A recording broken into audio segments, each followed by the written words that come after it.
Good evening. Sometimes, once upon a time.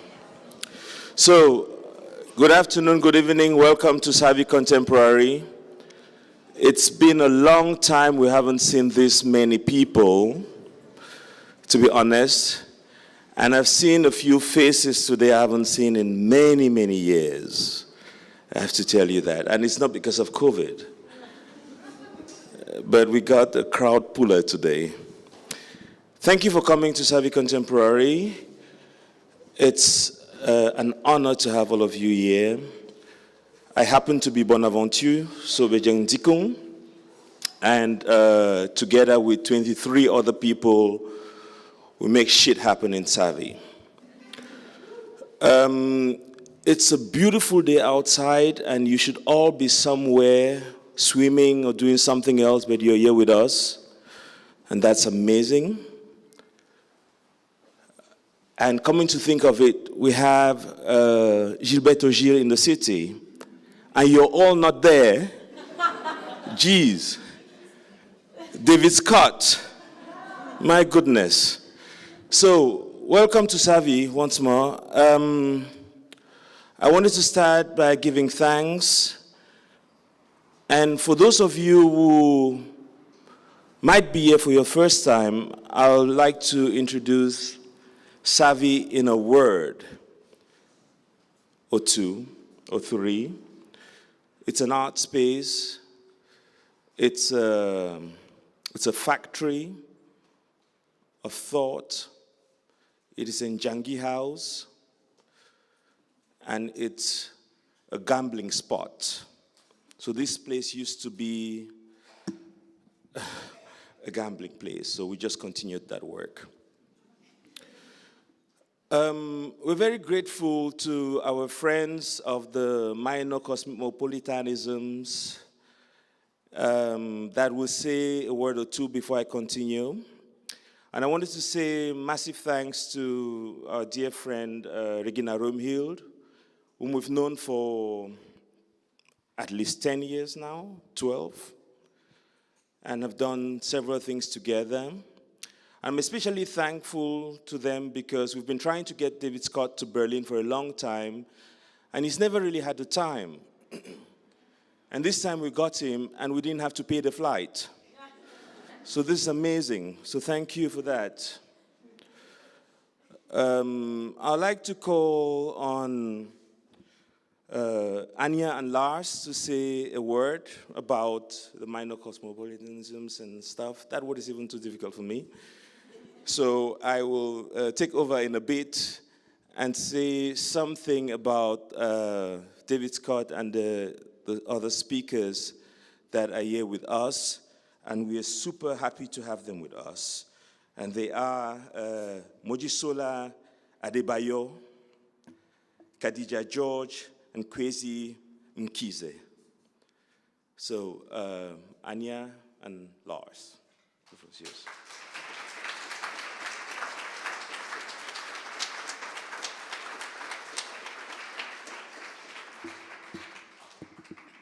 Hi, we can promise that this will be brief. This is not about us. We are Lars Eckstein and Anja Schwarz, and we are the spokesperson of the research training group Minor Cosmopolitanisms, a PhD training group at the University of Potsdam, the Freie Universität Berlin, and the HU Berlin. We're absolutely thrilled to be here today and to be able to be in this space. And thank you so much, Bonaventure, for having us and for allowing this to happen and to make this a joint event around David Scott's visit to the city.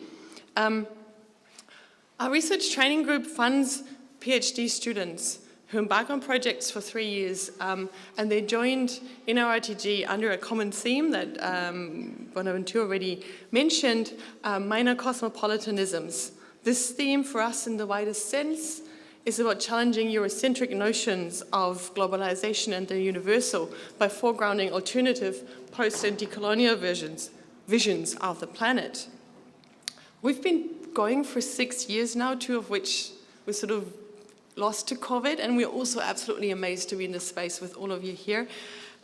We're about to go on to for another 3 years with a third and final generation of PhD fellows who will be doing this kind of work. One of the great things for us as supervisors and lecturers and researchers in this research training group is that we have extra funding, apart from the PhDs, who are lovely.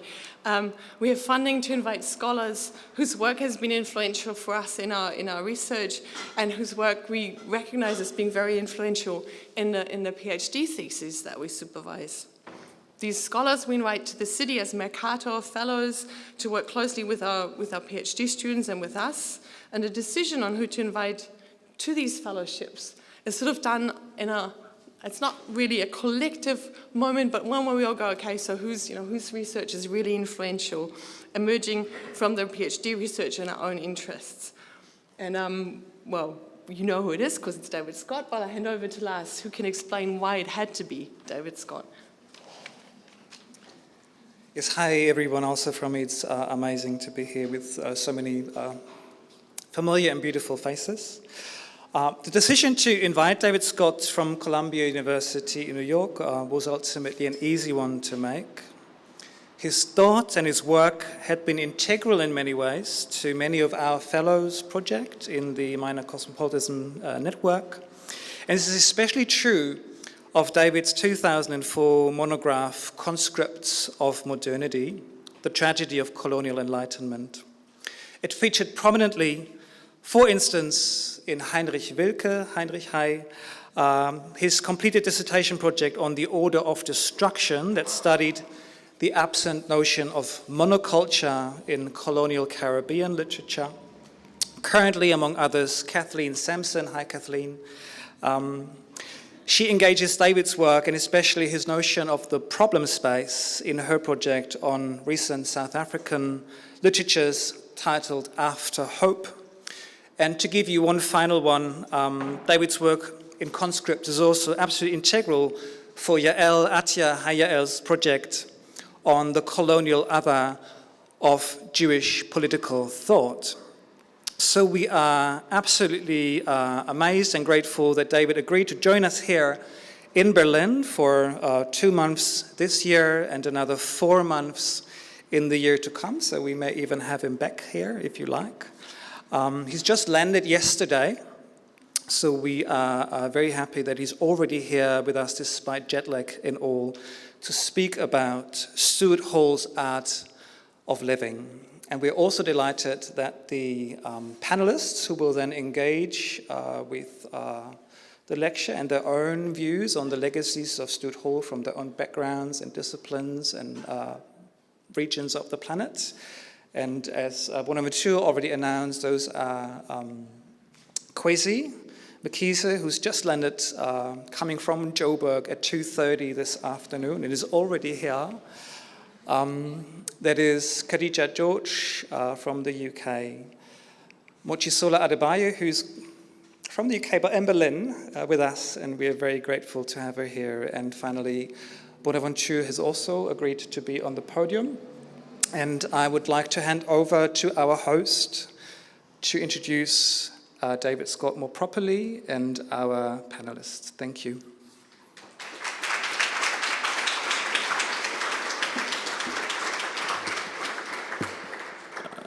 Thank you very much. I don't know about properly. We are specialists in the improper. Yeah. So we'll do the improper introduction of David Scott. I mean, for all it's worth. And the others, by the way. Well, I wanted to start with something quite recent, and David was so generous to bring us a copy of the catalog he just published for the Kingston Biennial. And as you all know, he was the curator of this biennial that just opened a week ago.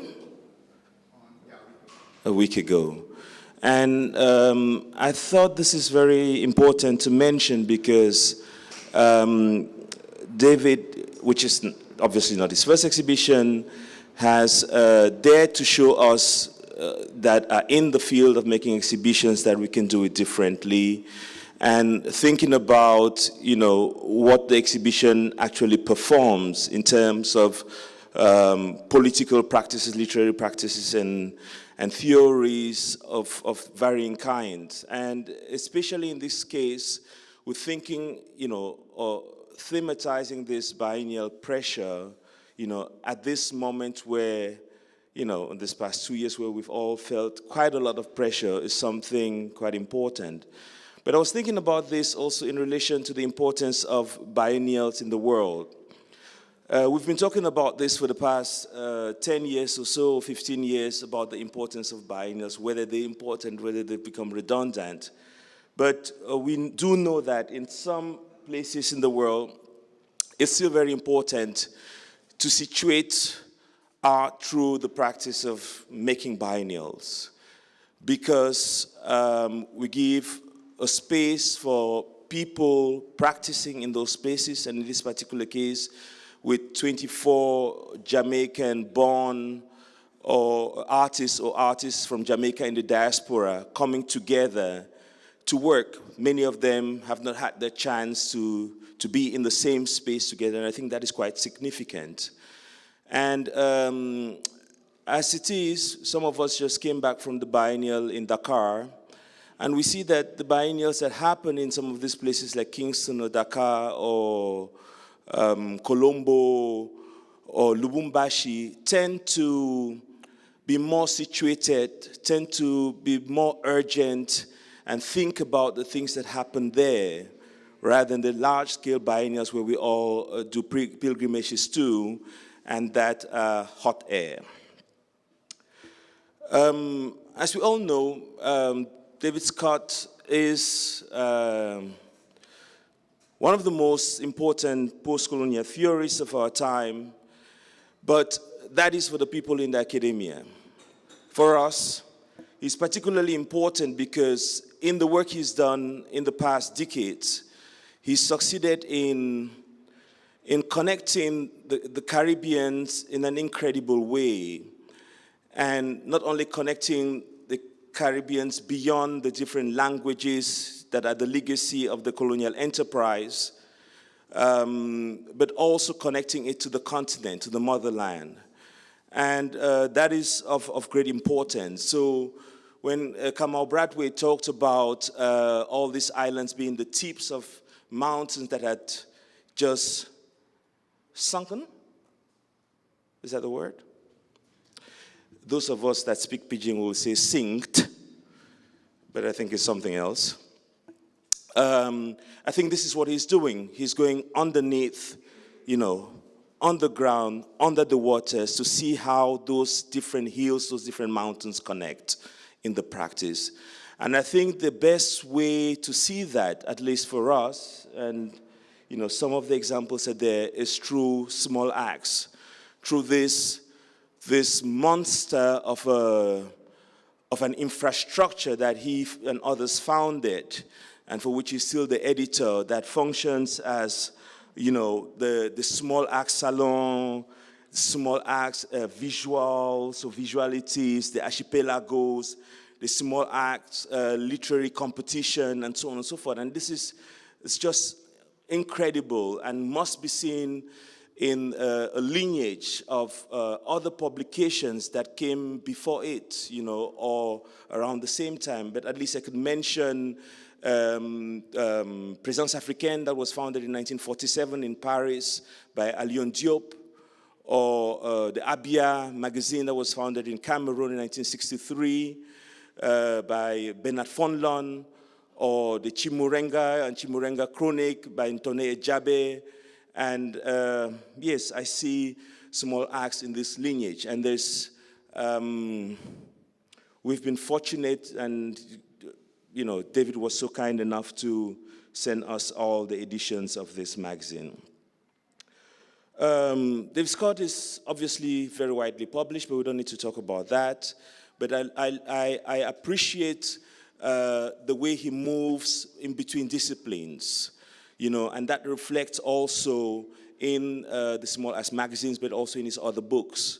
I'll do a proper introduction in a bit. But this movement between theory, you know, and visual art of all kinds is something I find very important. Between anthropology and history is something we appreciate, and that has, to say the least, influenced the work we do at Savvy Contemporary massively. So we appreciate that and welcome you. I'll read a bio that I got from the academicians. David Scott is currently visiting the research training group Minor Cosmopolitanisms as a Mercator Fellow. He's the Ruth and William Lubitsch Professor and Chair of the Department of Anthropology at Columbia University. I think everybody knows that. He's the author of Formations of Ritual, Colonial, and Anthropological Discourses on the Sinhala Yactoville, 1994, Refashioning Futures, Criticism After Postcoloniality from 1999, Conscripts of Modernity, The Tragedy of Colonial Enlightenment from 2004, Omens of Adversity, Tragedy, Time, Memory, Justice, 2014, Stuart Hall's Voice, Intimations of an Ethics of Receptive Generosity. What a beautiful title. 2017, with Orlando Peterson, The Paradox of Freedom, a biographical dialogue, which is forthcoming for 2023. He's just completed a book titled Irreparable Evil, an essay in moral reparatory history, and is now working on a biography of Stuart Hall. Now, we have to ask ourselves, when does this man sleep? But that's for another time over a glass of rum. Scott was also the curatorial director, as I mentioned earlier, of the exhibitions Caribbean Queer Visualities in Belfast, in Glasgow 2016 and 17, The Visual Life of Social Affliction, Nassau, Miami, Rotterdam. That's the one we wanted to get to Savvy, but we couldn't. And is the lead curator of Pressure, the Kingston Biennial 2022, with a stellar collective of co-curators, including Nicole Smith-Johnson, Wayne Modest, and O'Neill Lawrence.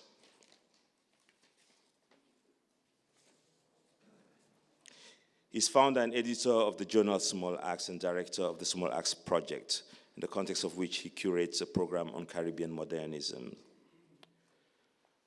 I'll introduce Mojisola Adebayo, who's a playwright, performer, producer, director, facilitator, mentor, lecturer at Queen Mary, University of London.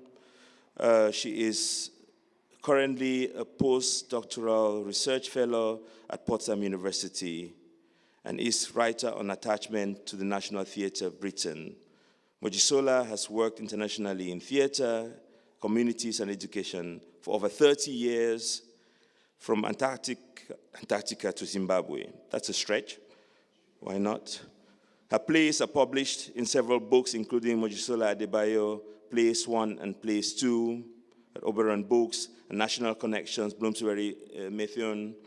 Co-authored publications include the Theatre for Development Handbook, Black British Queer Plays and Practitioners. Recent plays include Nothello. Upcoming plays include Stars at the ICA London and the Alfred Fergan award-winning play Family Tree, both opening in spring 2023. Kadija George is a Sierra Leonean British literary activist who edits, publishes, and mentors writers of African and Asian descent. For that, we give thanks.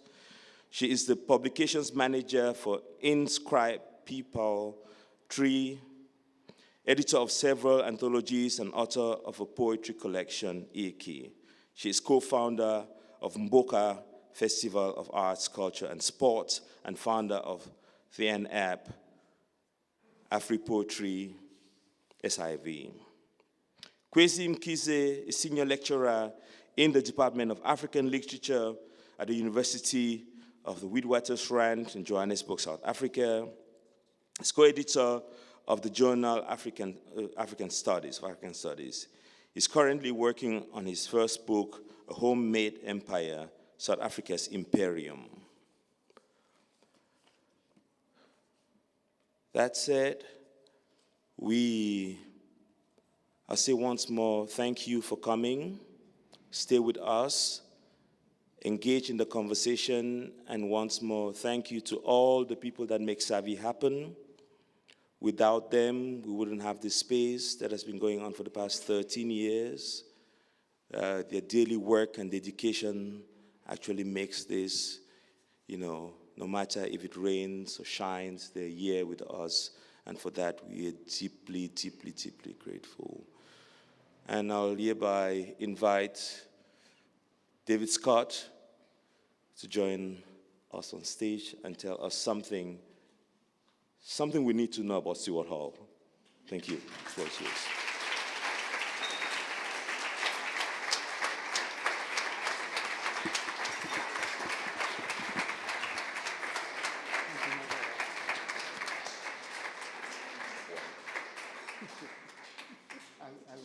Okay.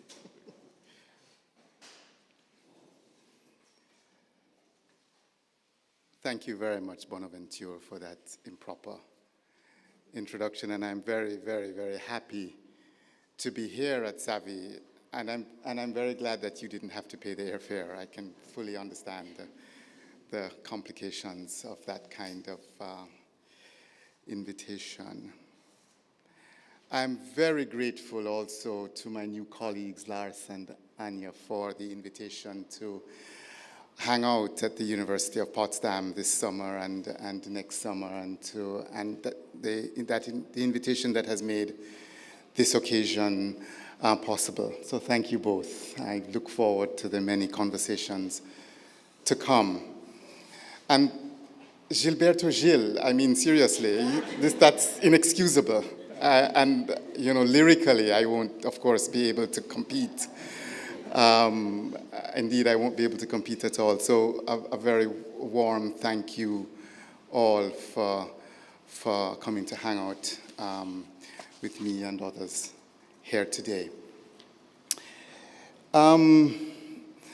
What I'm going to do is read a paper that I've been fiddling with for a number of years while I was completing two other projects that Bonaventure mentioned, Irreparably Evil and a book with Orlando Patterson. And I'm very pleased now to be able to return to my preoccupations with the life and work of Stuart Hall. So this is what I've been fiddling with. I hope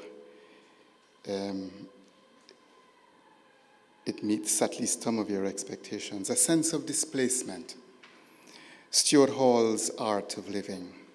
And I want to begin by throwing out a remark that Stuart makes in his memoir, about which I'm going to be talking a little bit.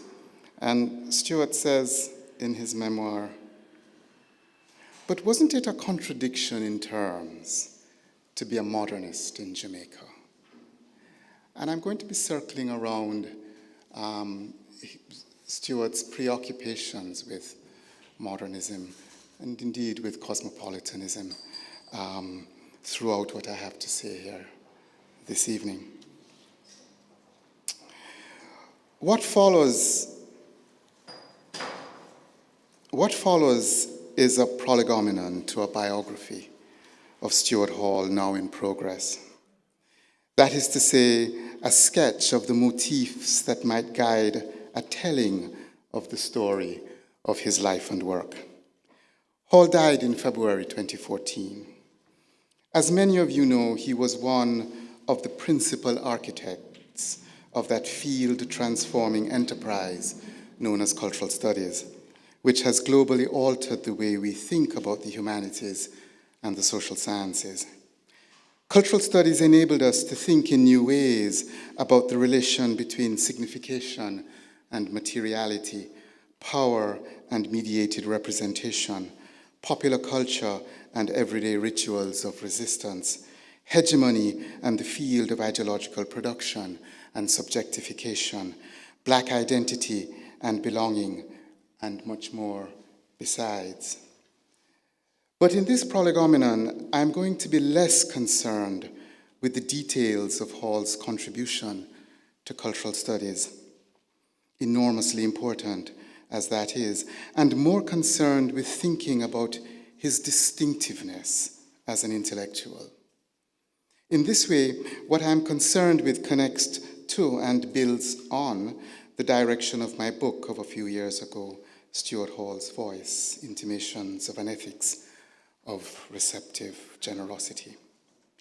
Not surprisingly, as I think about his biography, one of my central questions is how to understand Stuart Hall in relation to Jamaica.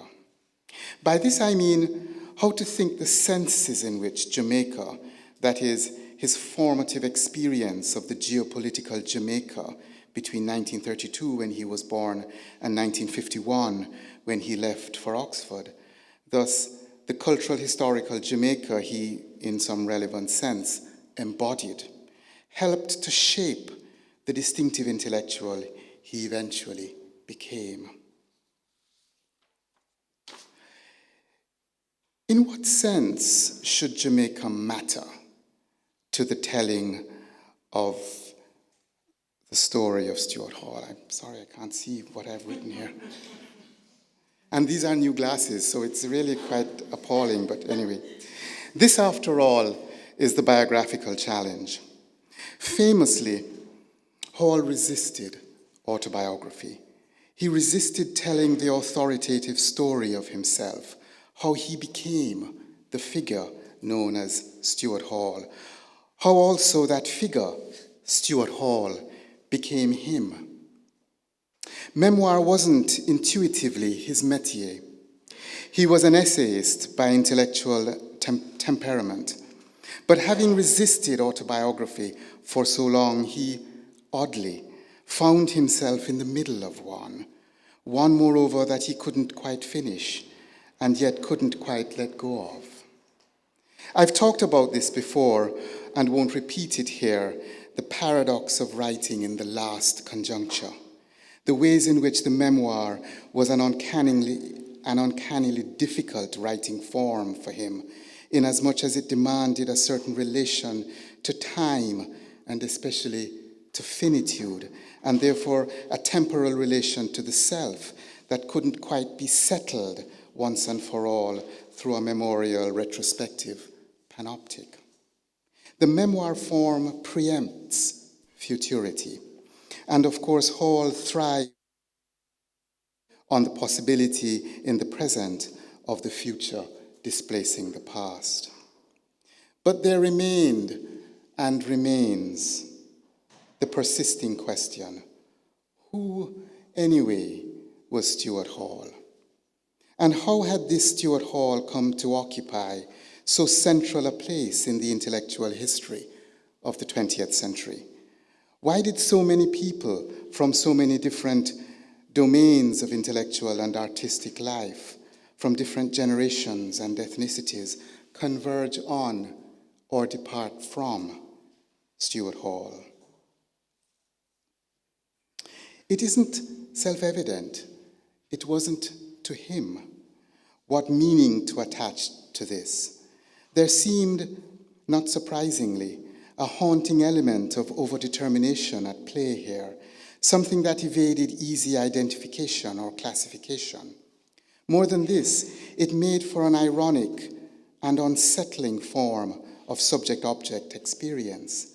As Hall suggested himself on more than one occasion, it was as though he would, from time to time, turn a corner and, unexpectedly, find himself fleetingly face to face with the figure of someone called Stuart Hall that people were talking about.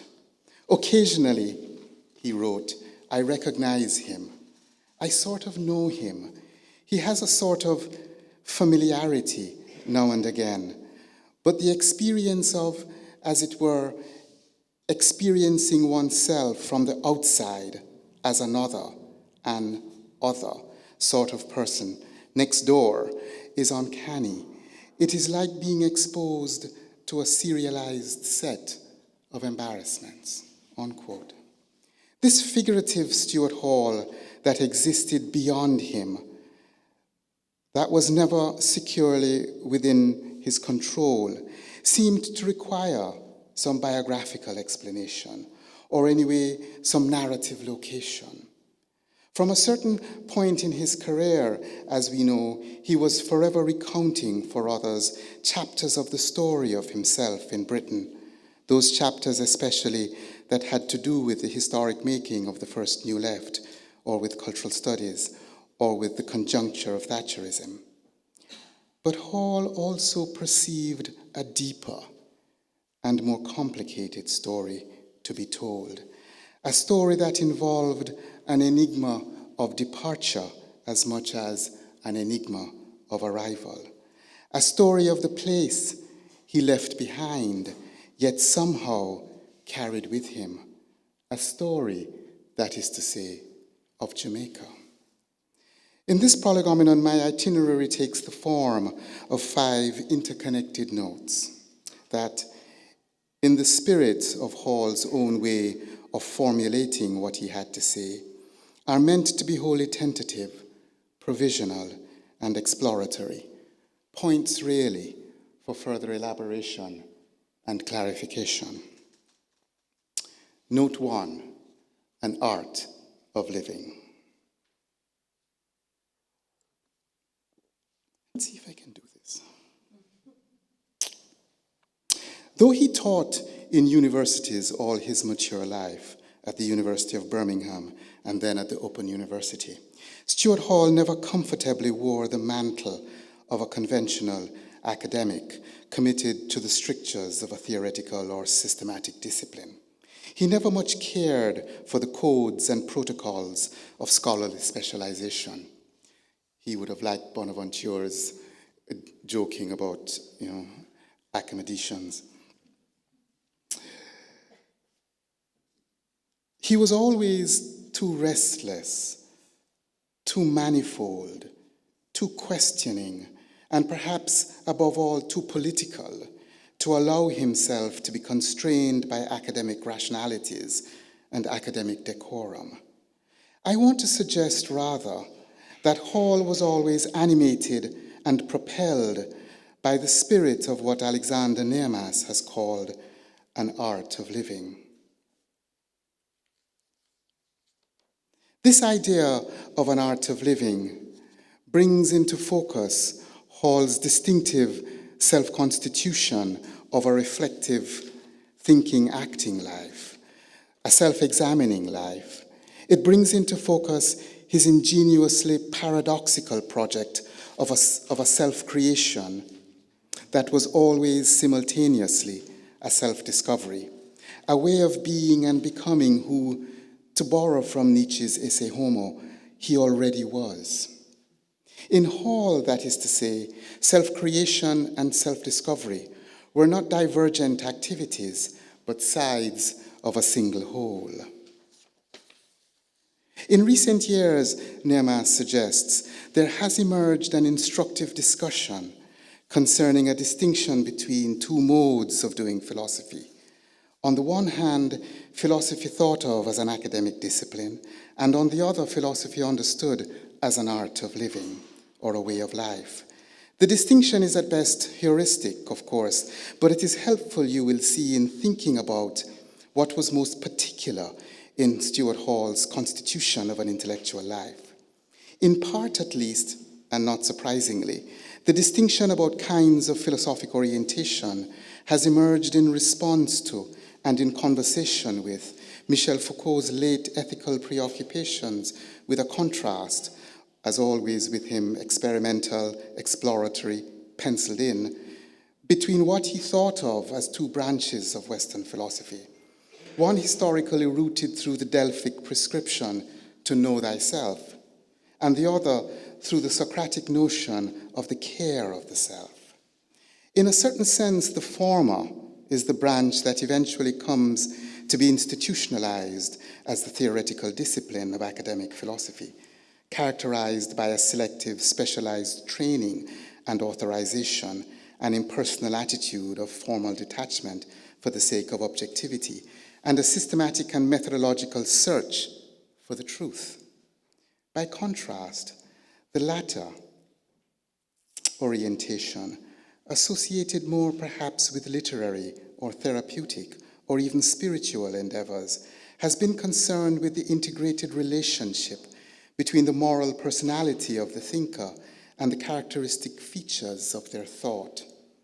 In a now well-known description, to which indeed Foucault was profoundly indebted, the historian of the ancient world, Pierre Hadot, suggested that what is entailed in this orientation, articulated variously but connectedly by the Stoics and Epicureans, is not just a specific type of moral conduct, though that too is important, but a mode of existing in the world, an art of living, that has to be practiced attentively and consciously, and whose aim is not purely mental, that is cognitive, cerebral, but involves also the transformation of the whole of the individual. By the same token, the goal of this orientation is not truth, or not exactly, not as understood by rival systematic philosophers from Plato to Kant, but rather a cultivated quality of attunement, better thought of as wisdom. And such wisdom is less a matter of the right application of theorems or technical jargon in the context of classrooms than the striving involved in being becoming, the discovery of what one already is. A good deal of what is simply remarkable about Stuart Hall as an intellectual is already suggested here, namely the profound sense in which his thinking came to bear the stamp of his life, and vice versa, his life the stamp of his thinking. What he professed to and how he lived came to have an intimate bearing on one another. I do not want to belabor more than I need to the distinction that Hadot and Foucault and Nehamas sought to develop. I will in any case return to it later when I reflect on one dimension of how Stuart Hall practiced an attunement to finding and inventing himself. But it is easy to see, I hope, that the idea of philosophy as an art of living is better suited than philosophy as an academic discipline to non-Western or anyway dissenting or subaltern modes of thinking, those in which the mind-body or life-thought binaries have not completely overwhelmed every aspect of individual and social being. In a certain sense, for Hall, cultural studies was one way of evading the conceits of academic philosophy, including the division between the subjective and objective. The most abstract theories, he liked to say, are informed by the varied conditions of historical existence, including subjective ones, and therefore the separation of life from ideas common to much academic discourse is a largely artificial and dubiously motivated one. Arguably, overcoming this division was for him one way of practicing an engaged art of living that aimed at constantly opening himself to change, to the possibility that he might expand the horizons of the person he already was. Certainly, Hall eschewed the title philosophy as the covering name for his particular brand of thinking. He recoiled from the grandiosity, the conceit, not to say the Eurocentricity of the whole philosophical posture. And for him, anyway, the academy was merely one kind of pedagogical occasion, one troubling aspect of which was the institutionalization of epistemological routine. It was by no means the guarantee of the authenticity, let alone the authority of thinking. In any case, thinkers such as Hall, who practice an art of living, or thinkers whose thinking forms a constitutive dimension of a reflective form of life, think variously, at least among those that I am interested in, Frantz Fanon, Sylvia Wynter, C.L.R. James, have no real need for authenticating or authorizing labels. Their thinking is not easily separable from their lives. What they think and how cannot be clearly disentangled from who they are or where they come from, that is, from their personal and moral identities, and therefore their thinking is inseparable from their individuality and also from their style. Note 2, a sense of displacement. I think I'll just leave the glasses there because it's really a nuisance. If Stuart Hall seemed always to live within shouting distance, as he might have said, of a range of affiliations and solidarities and commitments, multiple ways of being with various others, he was nevertheless an unmistakably singular individual. Inimitable, his own unrepeatable voice and presence. I think of this singular individuality as involving intimations of an ethical passion, and I think of the pivot of this passion, its animating ethos, as having been his vivid sense of displacement, his sense of ever being at odds, of never quite corresponding to a completely settled composite of himself. There is a lot to say about the way Hall practiced an art of living as displacement or through displacement, in particular how it gave point and inflection to his style, how it seasoned the soul of his dispositions, how it salted the restlessness of his spirit, how it conditioned his reflective consciousness. And I will try to say some of it here. My whole point, though, will be to suggest that although displacement would become, so to speak, his hermeneutic handle, the covering name for a conceptual family of technical or theoretical preoccupations, including, for example, his special uses of the idea of identity and diaspora, it was more than that. It was the name for a primary form of experience, the name, in other words, of a habitus. He knew it before he could spell it, to use a locution he was fond of. He embodied it before he had a theoretical language with which to articulate it. Stuart Hall inhabited the world in his own way, with an unmistakable presence. What we miss when we miss him is that, his presence, erudite, inclusive, even-tempered, generous. What made him distinctive as an intellectual, I've said, is less the substantive content of the subject matter of his thought than the content of the form of his ever unfinished thinking. As everybody knows, Hall was an intellectual of wide and multiple preoccupations, but Stuart Hall was more than the sum total of his separate or interconnected contributions to the intellectual history of our time. He was much more than the sum total of his many ideas. Who he was as an intellectual exceeded his specific and celebrated views on Thatcher, say, or on the end of the essential black subject. Indeed, these views are what they are because of who he was, not the other way around.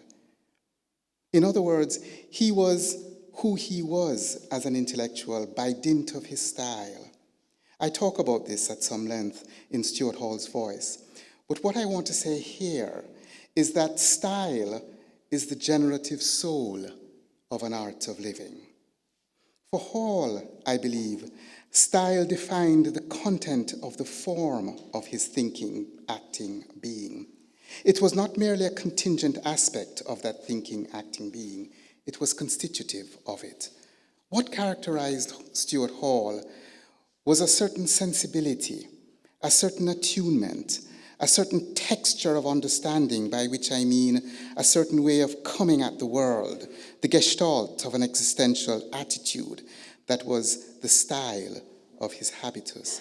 And if we had to give a covering name to this style and attitude, it would be a sense of displacement.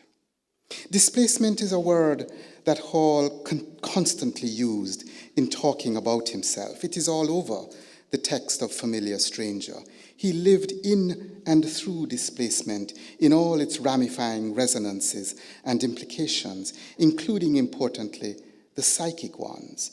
He was fully aware, for example, of psychoanalysis as one of the provenances of displacement, as a technical term, one that Freud used to talk about dream work in particular, the way the unconscious lives in the world through substitutions, condensations, postponements, and other decentering mediations.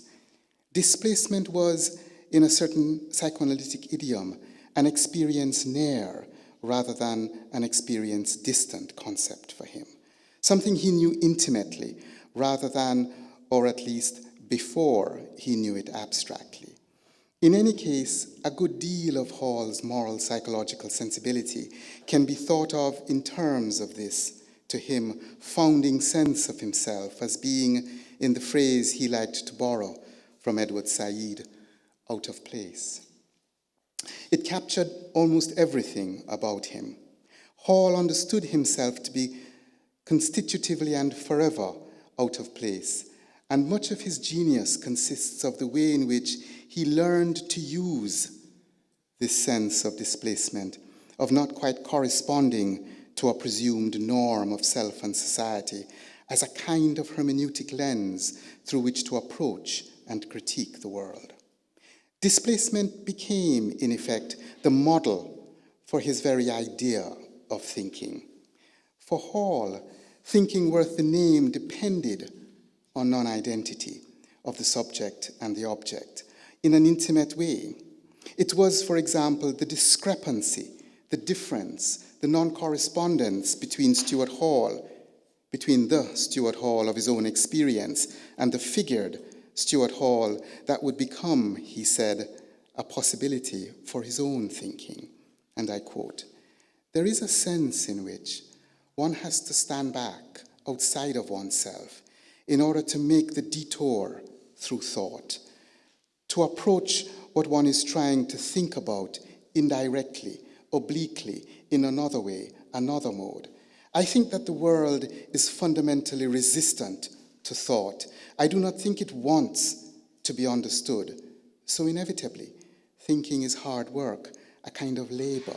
It is not something that simply flows naturally from inside oneself." Unquote. Notice that the world, including ourselves as part of that world, is not readily thinkable, readily discursible. The world is not merely transparent appearance.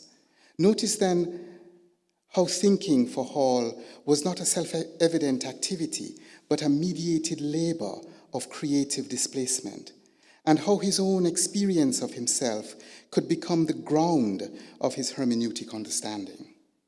He didn't know this automatically. It wasn't a self-evident fact given like a gift to him by the world. It was a fact, he suggests, that he had to earn by learning it and relearning it. And one way of expressing what he learned to do is to say that he learned to think through the unnamed Jamaican in himself, and to think through it in such a way as to render that experience of Jamaica a tacit form of universality. In other words, what he learned gradually to do was to make the experience of displacement that was, as George Lamming might have said, native to his person, the implicit and explicit basis of his relation to theoretical understanding as such.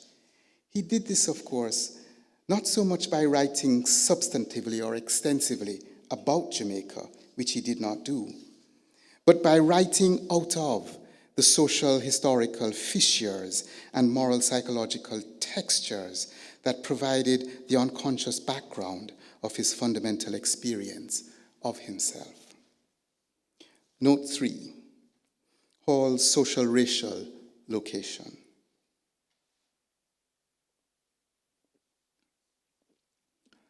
So how might we usefully think of the sources of this ground of displacement? Again, working in relation to the question of biography, I believe that Hall's familial and social origins in the Jamaican brown middle class are a founding location for the emergence of this primal experience of displacement, at least in latent form. Hall's parents, Herman and Jessie Hall, belonged to a distinct fragment of this class. I won't go into the wide-ranging historical sociological details here. Suffice it to say that the elder Hall seemed to have embodied the familiar ethos and values of the brown middle class: self-consciousness of color and class and social advancement, a preoccupation with respectability and propriety, decorum, the cultivation of good taste, manners, and so on, and to have produced for the young Stuart at their apparently meticulously organized and well-appointed home on Trevanion Park Road in 1930s and 1940s Kingston, the subtle and not so subtle appurtenances of a comfortable, if not affluent, brown middle-class life. It is in this context that, in a pre-theoretical way, he comes to embody displacement as a kind of primary experience. That displacement comes to acquire the quality of second nature that informed a given tendency of dispositions, a habitus that would become the implicit background resource for his later, more self-consciously reflective or theoretical ideas. The Jamaican brown middle class is a peculiar social, psychological, and historical formation.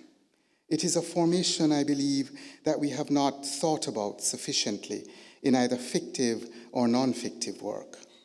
Still, in my view anyway, given its singularly contradictory but fundamental role in the making of modern Jamaica, it is a social formation that deserves far more critical attention than it has so far attracted. Among several possible directions, for example, there is surely a psychoanalytic story waiting to be written about the internal libidinal structuring of this social formation, the way historically it has lived the sense of distinction, and the way these touch on the most minute and intimate aspects of its social and personal and emotional existence. The defining social and affective experience of this middle class, what Ian Hacking would call its historical ontology, is precisely displacement. That is, its unsettled, tormented inability to be what it is, to find a restful home in a given identity. Indeed, one might say, and not irrelevantly, given Stuart Hall's later preoccupations, it is partly the fact of displacement that stimulated in this social formation its anxious and frustrated obsessions with the very idea of its putative, authentic national identity. But what is it about this middle class that encourages an originary experience of displacement? How might one think of this founding sense of displacement as coming to form the ground of a larger way of being in and thinking through the world? Speaking in an excessive shorthand, and perhaps even somewhat reductive way, it is important to bear in mind that the Jamaican brown middle class was historically born within and out of the social contradictions and sexual violations and depredations of colonial plantation slavery.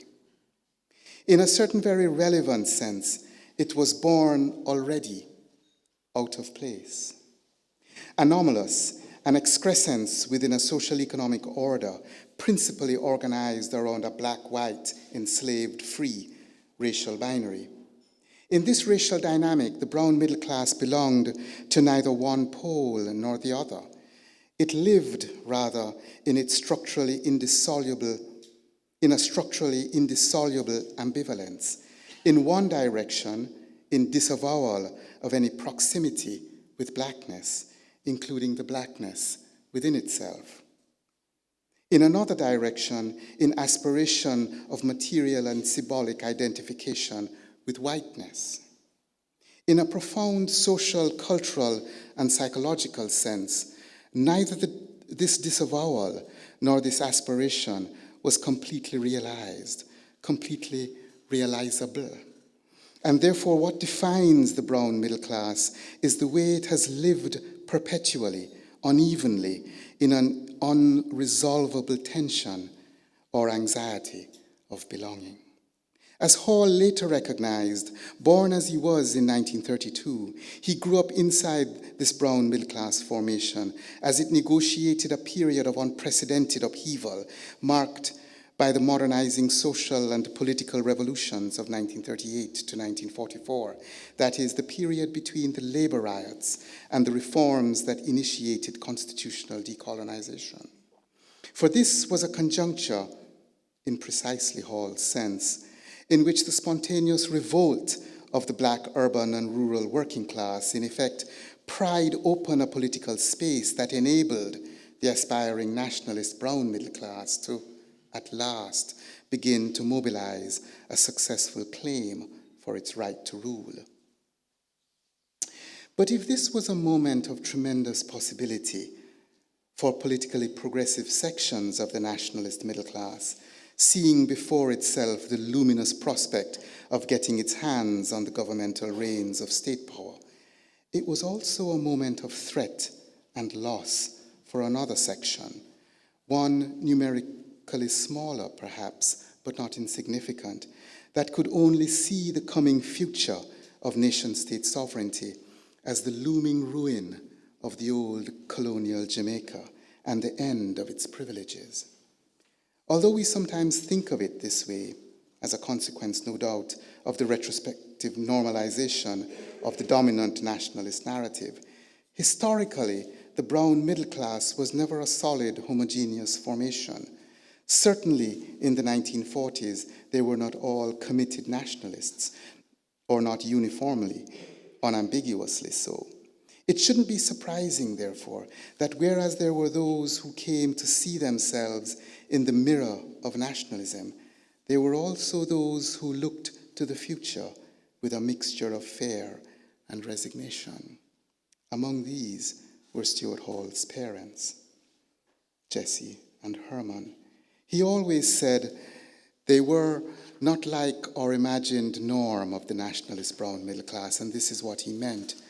They never warmed to the ideology of national self-determination. It is not clear they welcomed the democratizing adult suffrage constitution of 1944 that brought the black working class into the formal field of politics.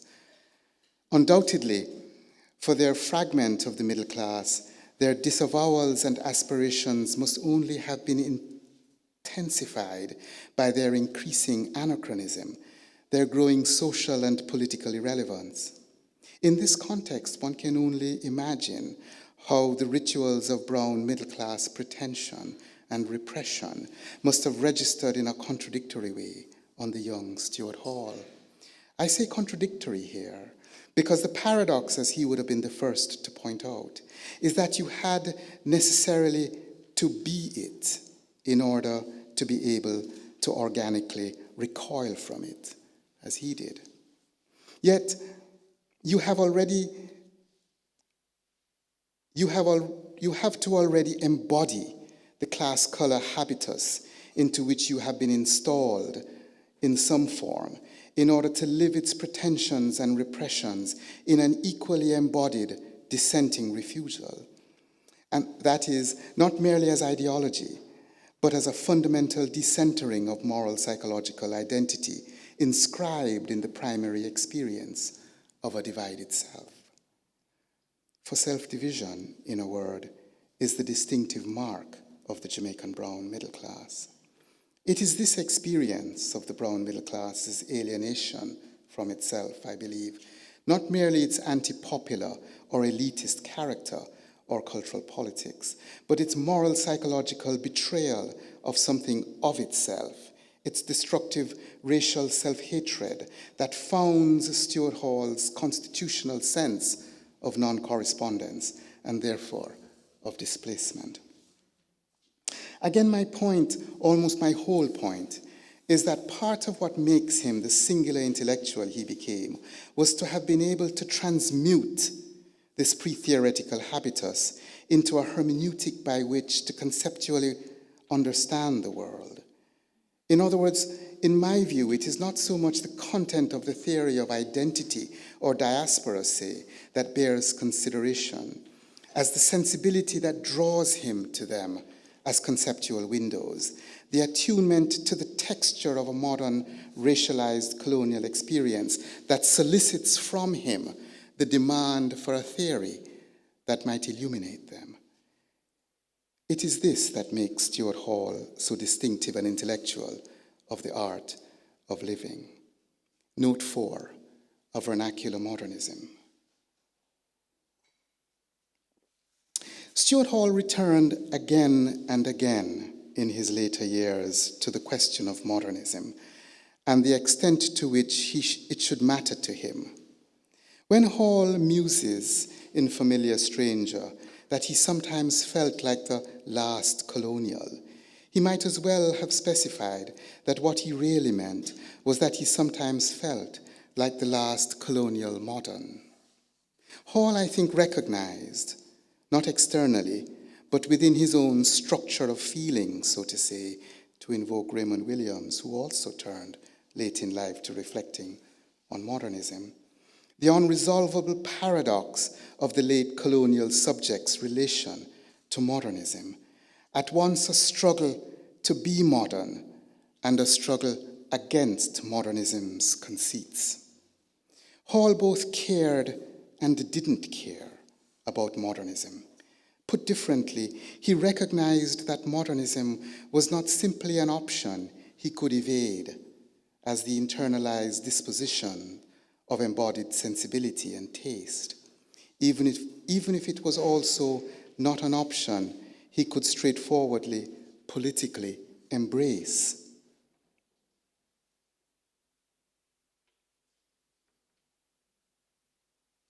As a hegemonic mode of aesthetic judgment concerning, for example, the absolute autonomy of the work of art or the secluded detachment and ironic non-commitment of the artist. The very title of the memoir, Familiar Stranger, captures the paradox Stuart Hall sought to wrestle with. Indeed, though the book has been reviewed and commented on by many, it is not often noticed that modernism is in fact one of its generative motifs. To my mind, Familiar Stranger can be read as the first installment of a colonial subject's struggle to be modern. It is the retrospective self-portrait of the colonial intellectual as a young man. Indeed, my allusion to James Joyce's Bildungsroman, The Portrait of the Artist as a Young Man, is deliberate, famously published in serialized form in The Egoist at Ezra Pound's insistence between February 1914 and September 1915. The novel is not only emblematic of its brash modernist style, but like Hall and his contemporaries, its hero, Stephen Dedalus, was grappling intellectually and emotionally with the rigid conventions of a repressive colonial context. He was amiably, troublingly recognizable. And when in the later Ulysses, Dedalus utters the memorable remark that history is a nightmare from which he is trying to awaken, young Jamaican moderns like Hall could easily identify as much with his tormented sense of burden as with his dissonant aesthetic aspiration. I'm not going to discuss Familiar Stranger at length here. I simply want to point briefly to two features that are germane to my immediate preoccupations. One, to do with the modernist memoir form that Hall adopts as his mode of life writing. The other, to do with the recursive thematization of modernism itself as one way of organizing the substantive story of his emerging intellectual impulses. Modernist memoir forms, as we know, often self-consciously seek to interrupt the received conventions of autobiography that aim to give the integrity of lived experience the shape of a progressive narrative in which the self evolves stage by stage towards its realization, its final apotheosis. Familiar Stranger, too, is animated by this modernist fragmenting drive, but it takes the specific form of a genealogical response to a colonial problem, namely misrecognition. Hall is reluctantly moved to write his life story, less by the fact of his relative irrelevance to Jamaican intellectual history, than by a metropolitan conceit that governs his inscription into a British intellectual history in such a way as to occlude his specifically colonial experience, that reads him, in effect, exclusively in relation to the Windrush narrative. Now, to be sure, Hall does not disavow that narrative. He only insists that it has to be folded into another that is not only prior, but foundational in a literal sense, and in which, as he repeats, the conjuncture of Jamaica 1938 is pivotal. To offer a revisionary account of himself, Hall found that he had to reconstruct the story of Stuart Hall from the beginning, so to speak, more as an exploratory and clarifying exercise than as an authoritative or comprehensive description of the long journey he had made to who he became. The memoir, in its modernist form, became a way of learning something about himself, something perhaps he already knew in some inchoate embryonic form. And part of what he discovered recovered, to use the couplet he especially liked, about himself, I believe, and tried to articulate, was that his life had a resonant shape that belonged not merely to himself, but to the modern world that is the colonial story of Jamaica. Or to put it slightly differently, what he discovered recovered was that the colonial Jamaica from which he came was not an incidental dimension of the universal history of modernity, but precisely an exemplifying index of it. And therefore, who he was, say, as a colonial, was an embodiment of one form in which the ethos of modern life made and expressed itself. Modernism, moreover, is one of the thematic hinges on which Familiar Stranger turns, the intellectual aesthetic terrain that orients the young Stuart Hall away from the conformism and Philistinism of his colonial environment in 1940s Kingston, and toward a sense of novelty and wonder. Hall seems, in a sense, ambivalently bewitched by modernism.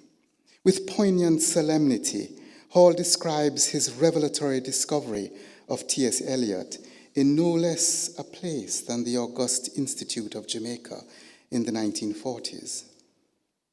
I well remember, he writes, as an aspiring poet in the romantic mode.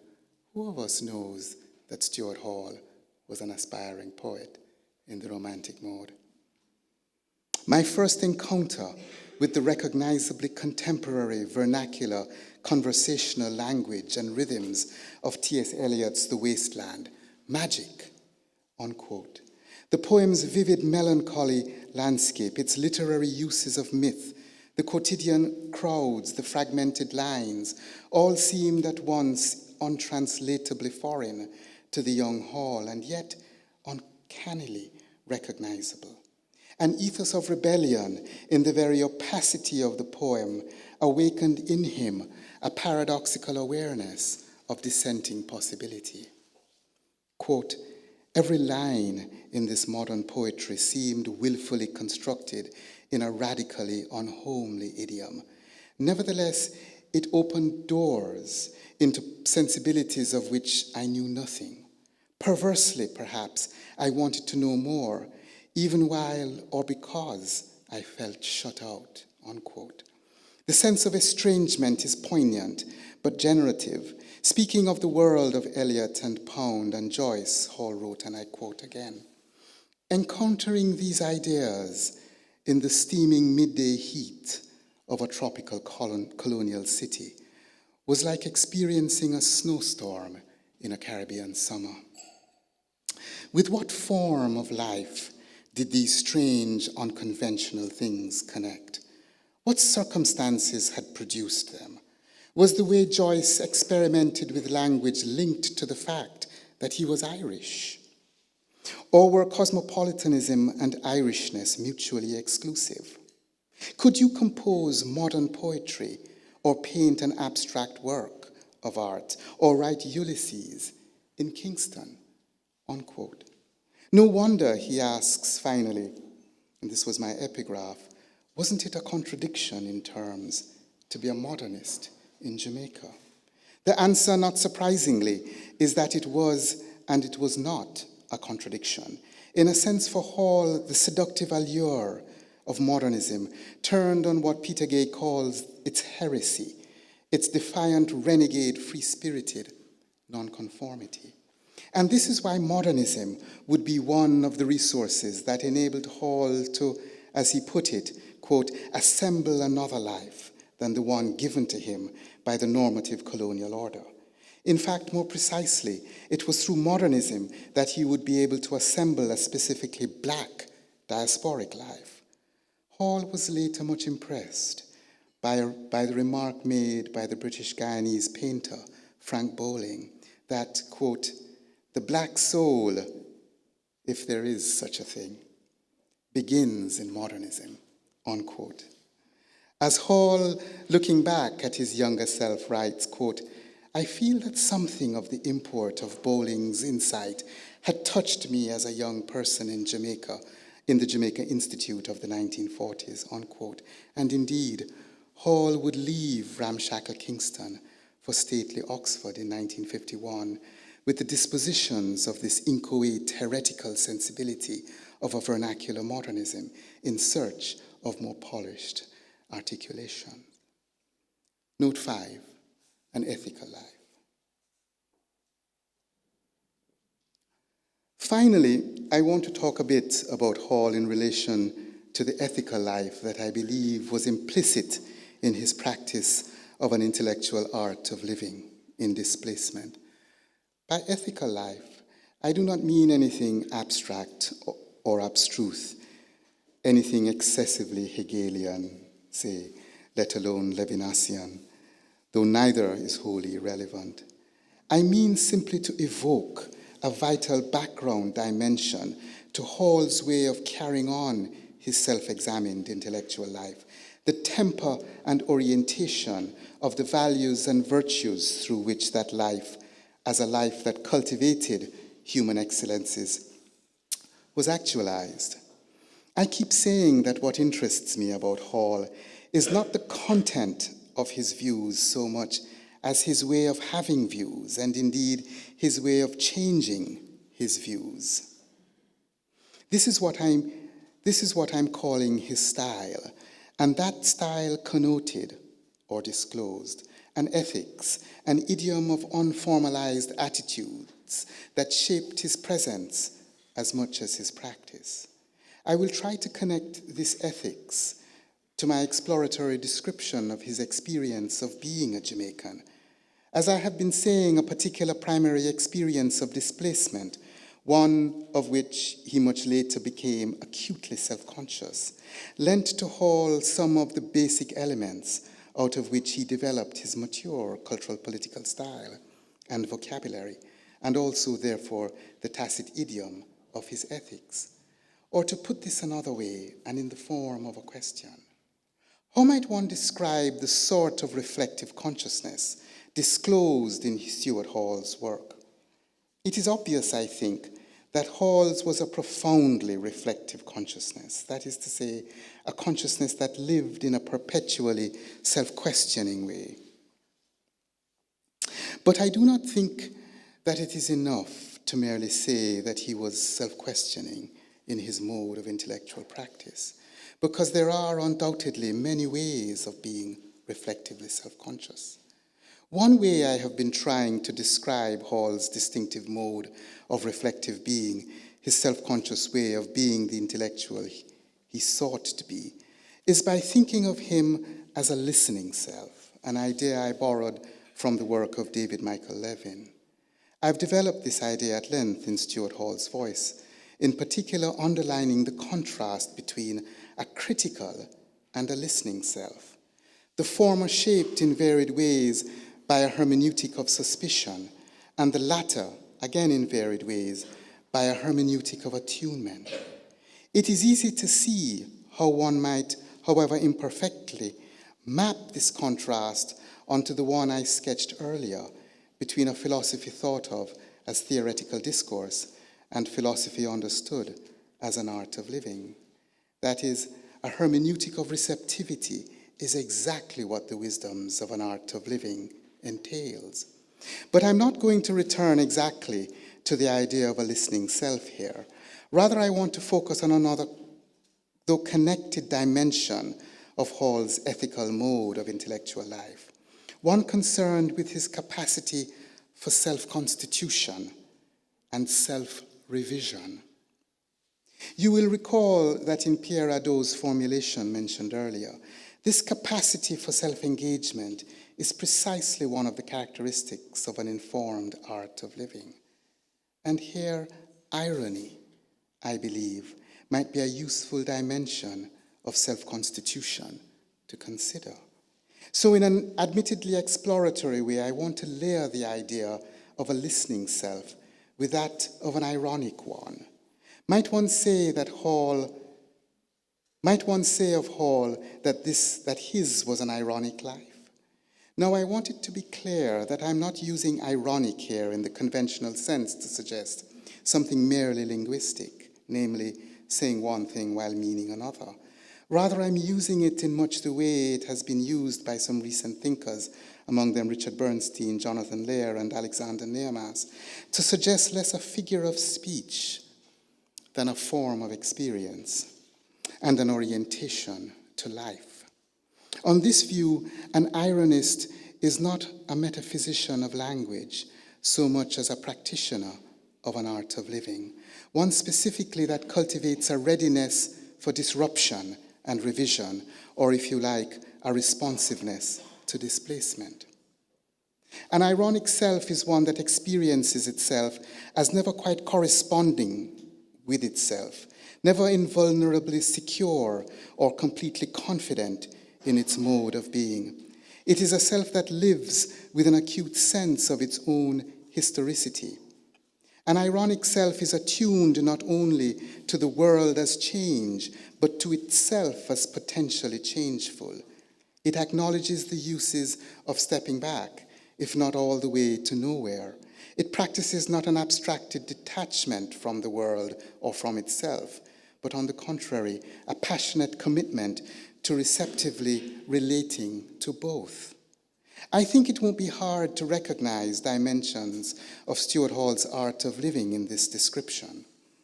So let me give you just one example of what I'm getting at. The example is in fact a familiar one that Hall himself talked about in various of his later writings, though of course not in exactly this way. It concerns the antinomies of his own constitution and self-constitution of identity, and it is profoundly marked by the ineliminable imprint or trace of Jamaica. Remember that when, accompanied by his implacable mother, Jessie, Stuart Hall arrived in England in 1951 to take up his Rhodes, he was, by his own account, a bright young man with a sound grammar school education, an emerging, if still inchoate, political consciousness, and above all, a longing to be modern. This arrival in England coincidentally converged with the arrival of thousands of West Indian immigrants, significant numbers of them Jamaican. It was the beginnings of the Windrush generation that would alter the landscape of contemporary Britain. These were men and women who were largely not by the prevailing norm, like Hall in class or color or education, but they were people with whom he began, uncertainly, to form a sense, partly conscious, partly not, of identification, and in the wake of the Notting Hill riots of 1958, a rising sense of solidarity. Now, as Hall tells it on one of his trips back to Jamaica in the early 1960s,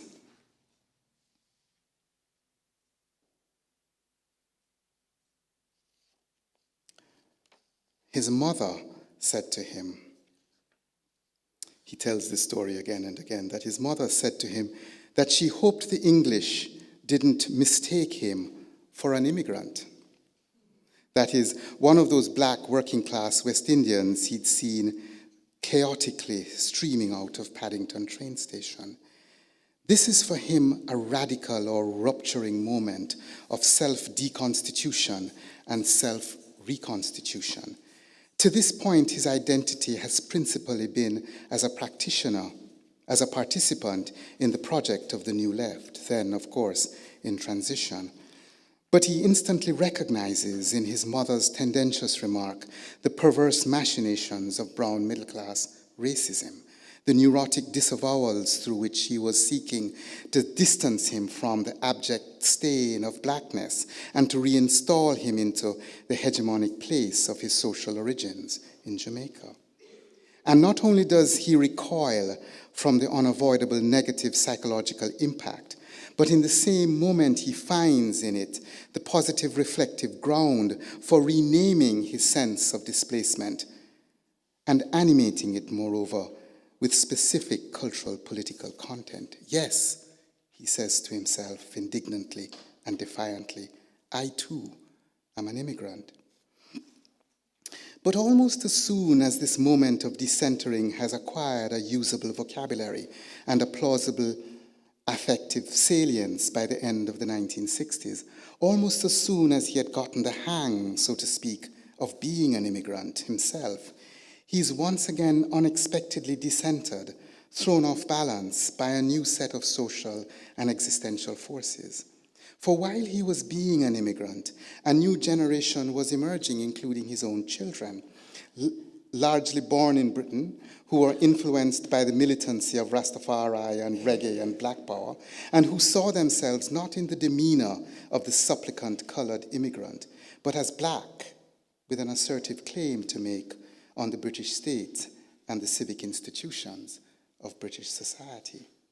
A new cultural political language was emerging. It was emerging in a different way in Jamaica too, in exactly the same moment, in the wake of Haile Selassie's visit in April 1966 and the riots of October 1968 that followed the expulsion of Walter Rodney.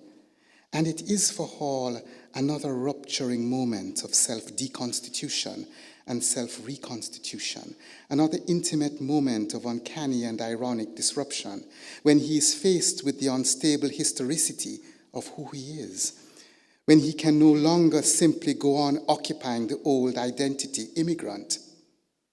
He too is black, he discovers, recovers, and he too must now confront the implications for himself, both personal and political, of getting the hang of being black, of recovering, discovering the idiom of a black identity, of thinking and acting in the name of a black subjectivity.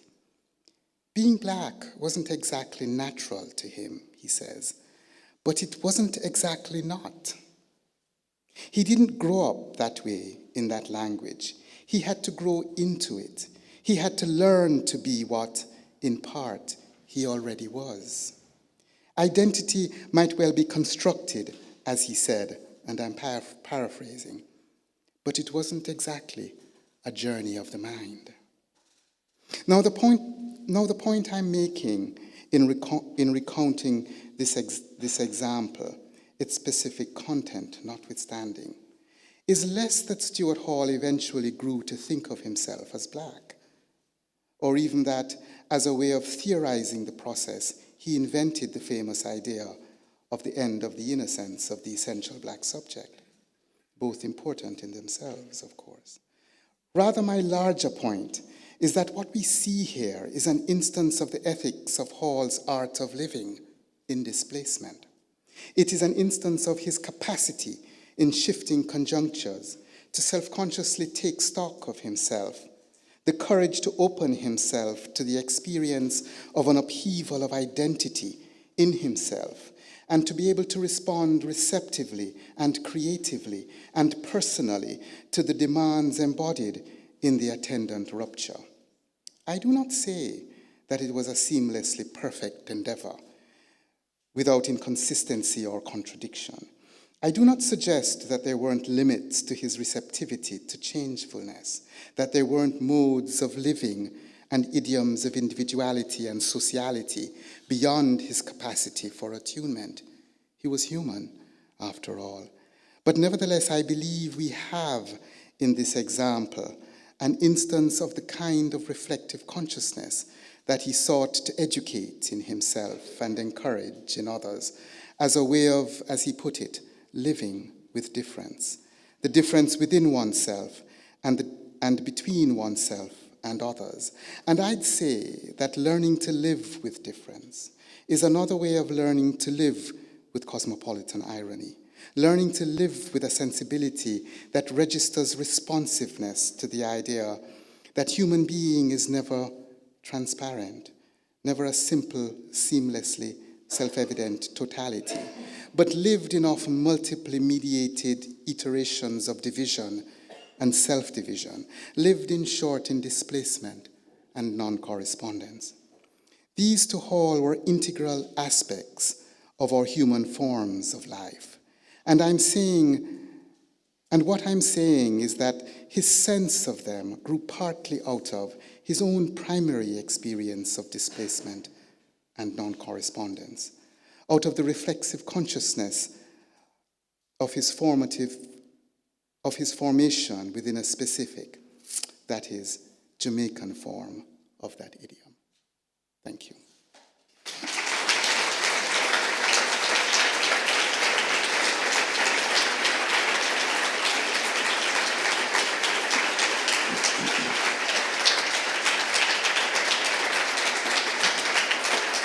Thank you guys very much.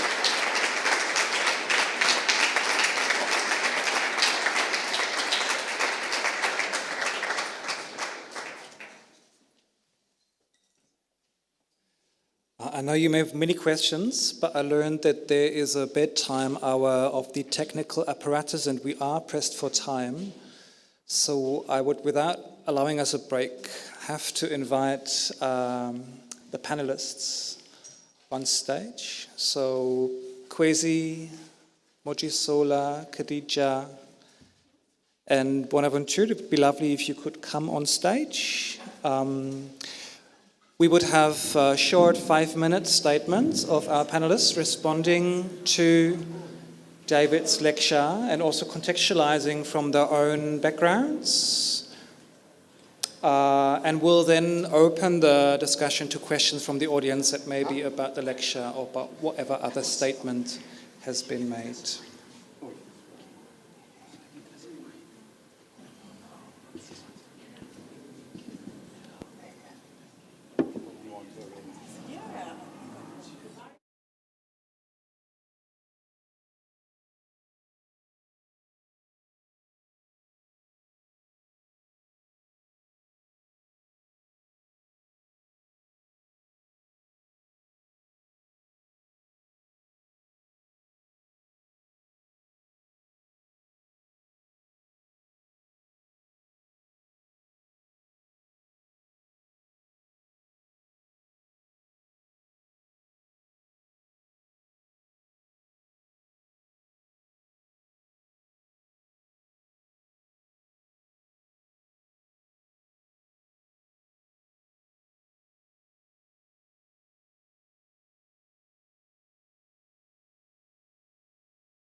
Good evening, everyone. So I'll just read because it's very difficult to sort of collect my thoughts. But before I begin, I'd like to thank David Scott, who's also a very influential sort of figure in my own sort of work and research interests, to their savvy team for putting this event together, and for the team in the Minor Cosmopolitanisms program as well for the invitation. So I'll just simply read as a response, really. In his book, Stuart Hall's Voice, Intimations of an Ethics of Receptive Generosity, he's haunted an intimate homage to the great theorist and intellectual. David Scott frames his relationship with Hall through their Jamaican origins, and I quote, "I've said more than once that we were shaped respectively by two especially volatile moments in Jamaica's modern political history. You, by the decolonization of the 1940s, me, by the socialism of the 1970s. But, he avers, we lived our displacement from these Jamaicas through different metropolitan locations in different political historical conjunctures and through different intellectual frames and commitments," end quote. It's almost impossible not to acknowledge David Scott's own significant imprint on me and many of my generation's scholars. Wading through the thicket of the archive of the colonial encounter to glean alternative possibilities of belonging and freedom in being Black against empire, Conscripts of Modernity has almost 2 decades after its publication become something of a signpost for how to reread and rethink what Chinua Achebe once referred to as the hopes and impediments that come with living through spaces and conjunctures of social and political transformation. Of course, any reader of Scott's work would know that his reading of time, not being linear, in itself offers many cautions, perhaps even read through C.L.R. James's The Black Jacobins as an allegorical cautionary tale of sorts about what it might mean to inhabit the thing called progress. Scott's idea of a problem space remains a profound invitation to think through what comes with epistemologically, narratologically, socially, and politically any conjuncture that we might inhabit. My own reflections will bring 2 South Africans, one perhaps barely, whose presence I would like to place, even if fleetingly, next to that of Scott and Hall. Most Jamaicans of Scott and Hall's generation will know of Peter Abrahams, the South African exile who made Jamaica his home in the wake of independence in the mid-1950s. Perhaps more than any South African-born writer, Abrahams makes the connections between South Africa, Europe, and the Caribbean most legible through his substantial intellectual biography. It was also in relation to Jamaica that his identity as an exile and colonial subject came to an end, something that is not adequately acknowledged in South Africa. It's a small wonder that in his boyhood days in Johannesburg, he left when he was around 19.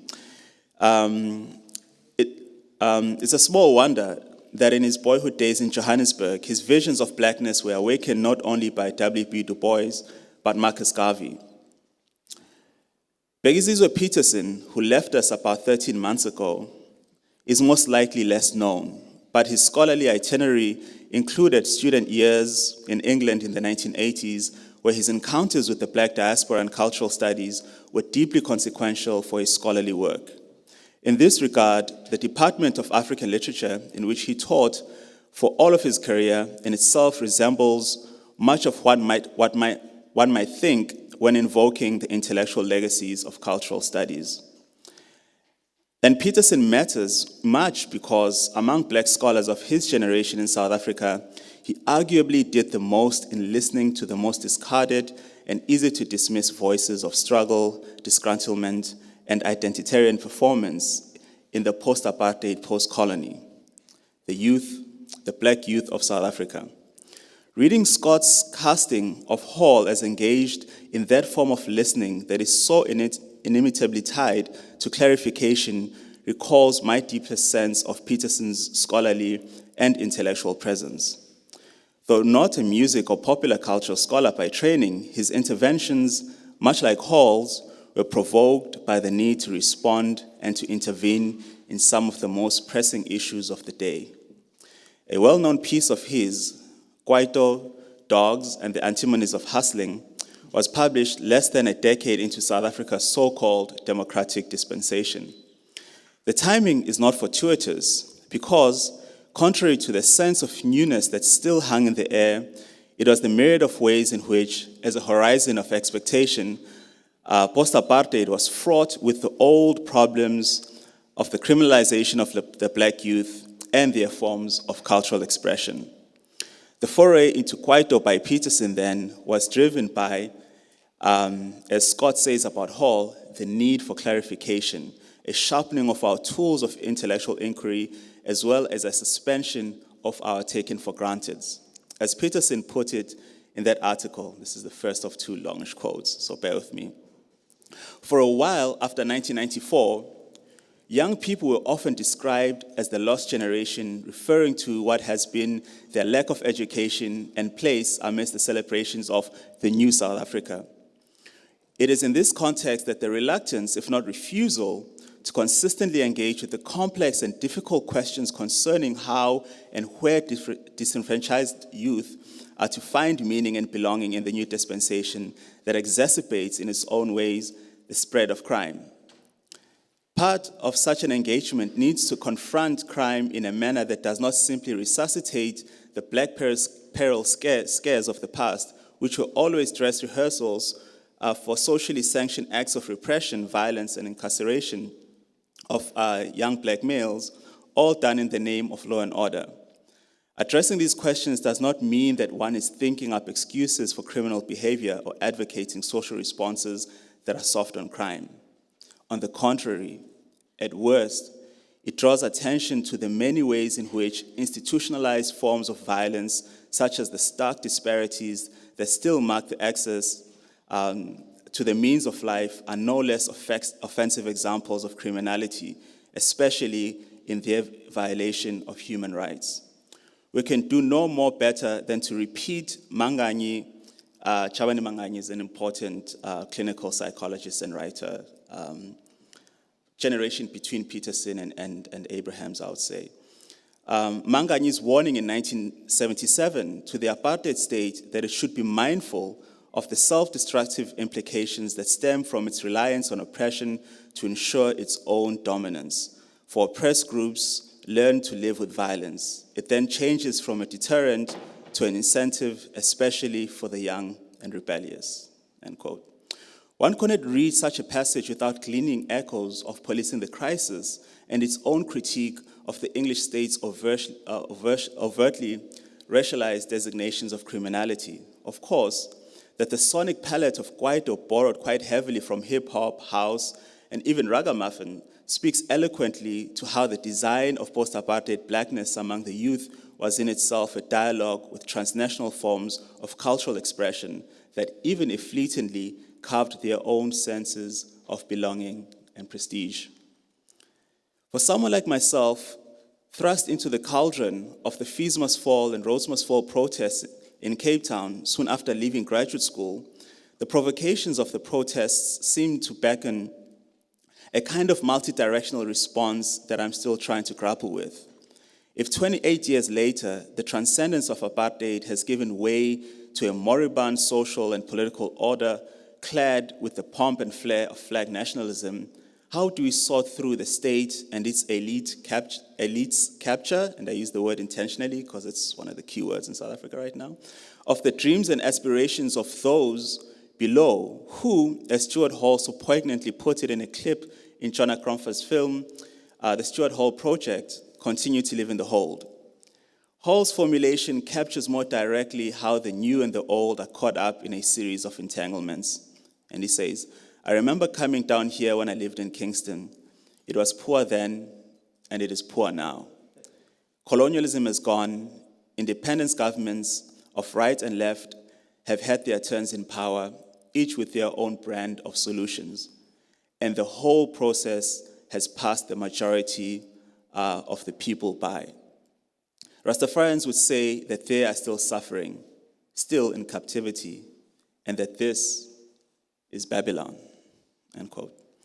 It is difficult to hear these words and not sense the recursive history of decolonization and its pitfalls not replaying itself out in post-apartheid South Africa. Yet, unfortunately, without the slightest hindsight of history and even its failures, official discourses of renewal and a better life for all cannot even seem to invent new ways of failing well.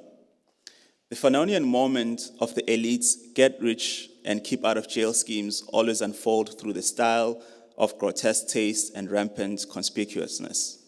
But alas, while the domain of the political is marked by the pitfalls of statecraft, reading politics as it is performed in the sphere of popular culture offers a number of ways of reading the present. If some of Stuart Hall's insights appear obvious to us now, it is precisely because of the deep influence and relevance his ideas have had over the decades. In New Ethnicities, Hall attempted to describe what he felt was a shift in the cultural politics of blackness. And this is the last longish quote. I have a distinct sense that in the recent period we are entering a new phase, but we need to be absolutely clear what we mean by a new phase. Because as soon as you talk of a new phase, people instantly imagine that what is entailed is a substitution of one kind of politics for another. I'm still quite distinctly not talking about a shift in those terms. Politics does not necessarily proceed by way of a set of oppositions and reversals of this kind, though some groups and individuals are anxious to stage the question in this way. The original critique of the predominant relations of race and representation and the politics which developed around it have not and cannot possibly disappear while the conditions which gave rise to it, cultural racism in its Dewsbury form, not only persists but positively flourished under Thatcherism. There is no sense in which a new phase in black cultural politics could replace the earlier one. Nevertheless, it is true that as the struggle moves forward and assumes new forms, it does some degree to displace, reorganize, and reposition different cultural strategies in relation to one another. If this can be recognized, conceived in terms of the burden of representation, I'd put the point in this form. Black artists and cultural workers now have to struggle not on one but two fronts. The problem is how to characterize this shift, if indeed we agree that such a shift has taken place or is taking place, and if the language of binary opposition and substitutions will no longer suffice. The characterization that I would offer is tentative, proposed in the context of this essay, mainly try to clarify some of the issues involved rather than to preempt them, which is very important in Hall's sort of thinking and approach to thinking. While it remains crucial to keep in mind that who defines meaning in any given moment is a question of paramount cultural and political importance, a series of other tensions seem to have been playing themselves out in South Africa that require attention. What one may describe as a generational rupture that we have seen playing itself out in the Fees Must Fall movement pivoted on more than the issue of free education. The moment, roughly between 2015 and the end of 2018, was one in which the romantic dream of an idea of post-apartheid was ever seen to be dominant. If it was, it had come to a violent and, for the ruling party, embarrassing end. Time to conclude? Okay. Then, no, it's fine. There are a number of reasons why the work of thinking through this recent moment remain either largely undone or that it remains running on the same spot, albeit under the rhetoric of decolonization. Firstly, there remains the convenience of binaries and the overdetermined rhetoric of the colonized subject that the state and its attendant agents find it expedient to prey on. There is, secondly, also the swift response that national and multinational capital made to take up and disable the rhetorical strategies of the student movement. So I clearly remember in December 2015, barely a few months after the protests had broken out and captured the national imagination, seeing a bus with "Data Must Fall" in overtly conspicuous lettering. All of these tensions call our attention to what we know about the work of Stuart Hall. His interventions in how practices of representations are constitutive in the making of meaning in the social and political terrain remain as pertinent now as they were during the 1980s and 1990s. My final word. The irony for me is that while Hall's work remains so pertinent to how we could sharpen our understanding of our current predicaments, his presence alongside decoloniality, decolonial theory, and Afro-pessimism stands on less sure ground. But perhaps theory, like so much else, moves like a boomerang, as Aimé Césaire once put it. I don't know. But what I do know is that as Scott invokes his friendship with Hall as the task for some of us lies in understanding what invoking these presences and ancestors might mean for the future. Thank you.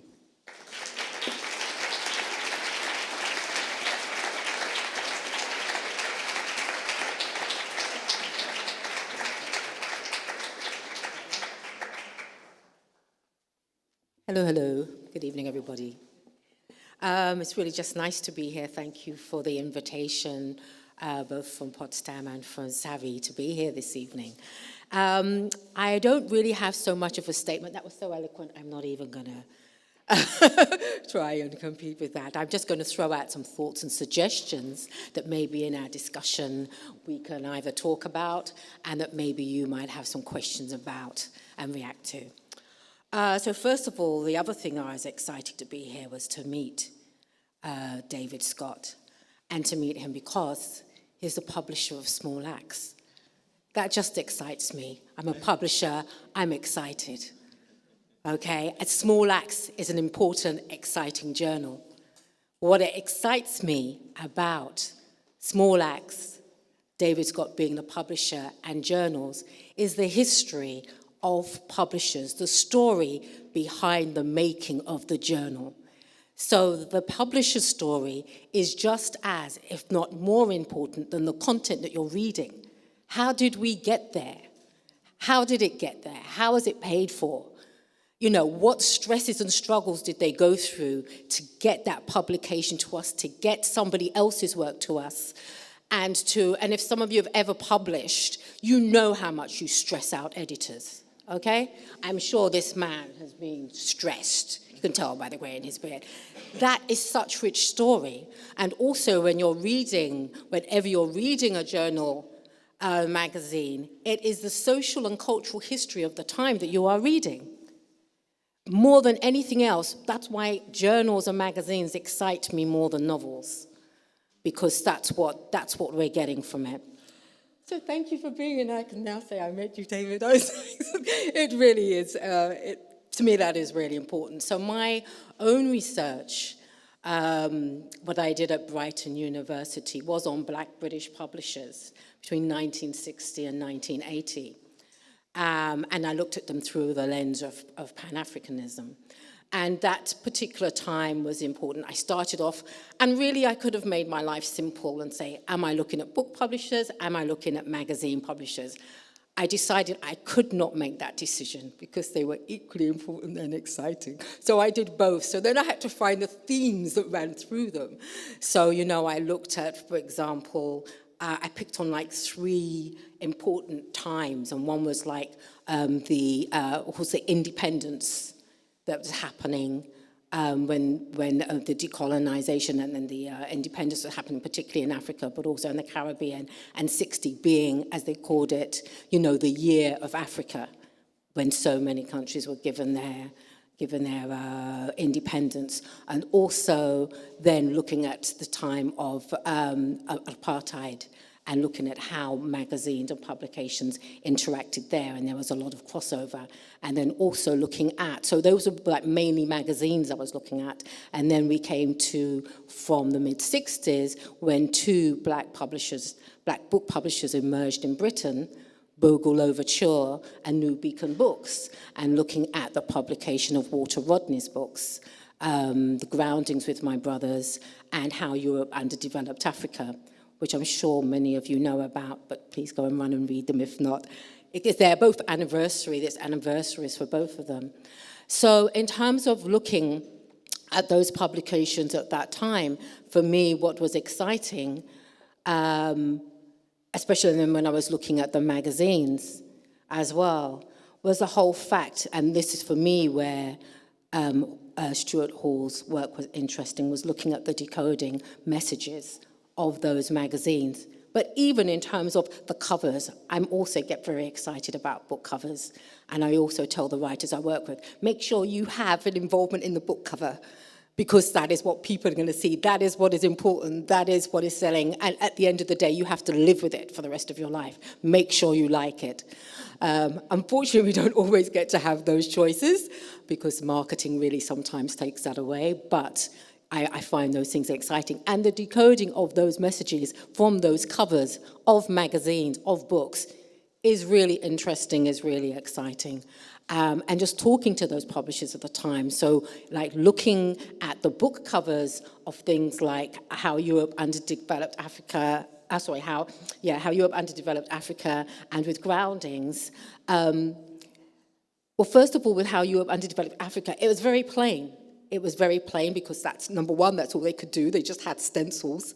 But also it was very bold. It's very bold and it's very challenging. And it is telling the world, look, you know, this is as simple as we are, but this is as important as we are. The groundings with my brothers, my gosh, it had the images, I think it was 5 black men on the front. One of them was a Rastafarian. Oh my gosh, how on earth did England cope?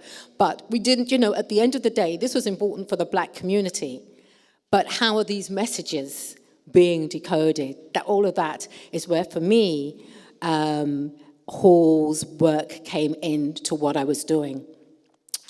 But also in terms of the magazines and what was being the advertisements in the magazines. So, for example, one of the magazines I looked at called Tropic, one of the first magazines I looked at, I would look at, on one page, you'd have like 2 half-page adverts. One of them would be of Tate and Lyle, telling you just how important they were, and even though, you know, England is leaving you, we are still here. Telling it, but obviously not in those words, but just very subtle telling it in that language. And then you'd have another half-page ad from the Ghanaian government telling you how things are changing. So you'll have both of these on one page. What is that telling us about independence? What is that telling us about the people? What is that telling us about Britain? All of that, so many stories in those 2 ads. It could, you know, it told us so much history at the time. So in terms of the decoding of those messages, and even in terms of like magazine book covers, is what I was interested in, really, in terms of how Hall's work was relevant to what I was doing. But then I had to kind of pull back a little bit. And in terms of when you're a black scholar in the UK, well, we were very lucky that we had Stuart Hall. You know, we would kind of relish in this. This is kind of like, because people were so worried that at the end of the day, the black scholars were not treated very well, and they left. We hardly had any, but we did have Stuart Hall. So we were very pleased about that, because they said, well, he could always have gone with where all the others went to. But, you know, we had him and we had Paul Gilroy. So what then happens when you're a black scholar in Britain is, if you don't read Stuart Hall, you're in a problem. So because I didn't have all the list of Stuart Hall's texts in my reading list, my supervisors thought there's something wrong with me. But I had to kind of pull back and say, whose research is this? Is this mine? Or is this all of these very white liberal people who absolutely love Stuart Hall and can't understand as a black scholar why I don't have him on every page? But, you know, we are more than race. But I couldn't actually tell them. I just had to do it, you know, with my action. So then looking at the magazines and the books, then I had to kind of feel, where does that fit into my work? And in fact, in some ways, I didn't make the decision. My interviewees made the decision for me. Because then when I was talking to them about how important, you know, how I look at this work, and I looked at the work of it through Pan-Africanism, how these publications and the publishers were using Pan-Africanism to bring the black community together in Britain. And what some of the interviewees would then tell me, they were really actually very disconnected from the work of Stuart Hall. And I didn't realize this, obviously, until I spoke to them, because I thought, well, you know, these are the academics that we are looking at to bring through our theories and tell our stories. But what some of them are doing, especially because they're all seen as they are radical black publishers, both the book publishers and the magazine publishers. And one of them said it in, said it in the language of, well, actually Stuart Hall is lost to us. I said, what do you mean? They said, well, we can see how major he is, but we don't see him interacting with us in terms of the radical publishers. And they felt very disconcerted about that. It was almost like when Obama became the president and the African Americans got excited thinking, yeah, we're getting what we've been deserving. That's how, in some ways, a lot of the black radical publishers in Britain felt that they had been deserted by Stuart Hall because they didn't feel that connection with him. And they didn't feel like, they felt that the new left was totally separate from them. And they think, we're the black people and we are working class. And then you have this liberal, this new left. What is this? And they didn't really see the coming of things together. So there was a lot of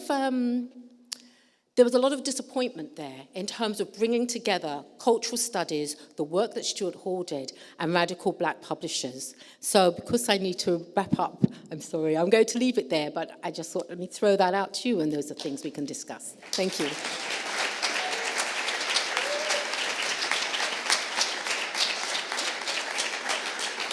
Okay. I'll be quick. I can feel the technology tension of time, and I'll be fast. I'm a theatre maker and not a theorist, so I'll just throw out a couple of ideas as well. But it's a great honour to be here, and thank you for the beautiful lecture and for the other contributions. I've been asked to just say a couple of words about the legacy of Stuart Hall in my field, and I'm a Black British theatre maker, and I'll talk about theatre making in Britain. And I would love to be able to stand here and say, wow, Stuart Hall has revolutionised British theatre.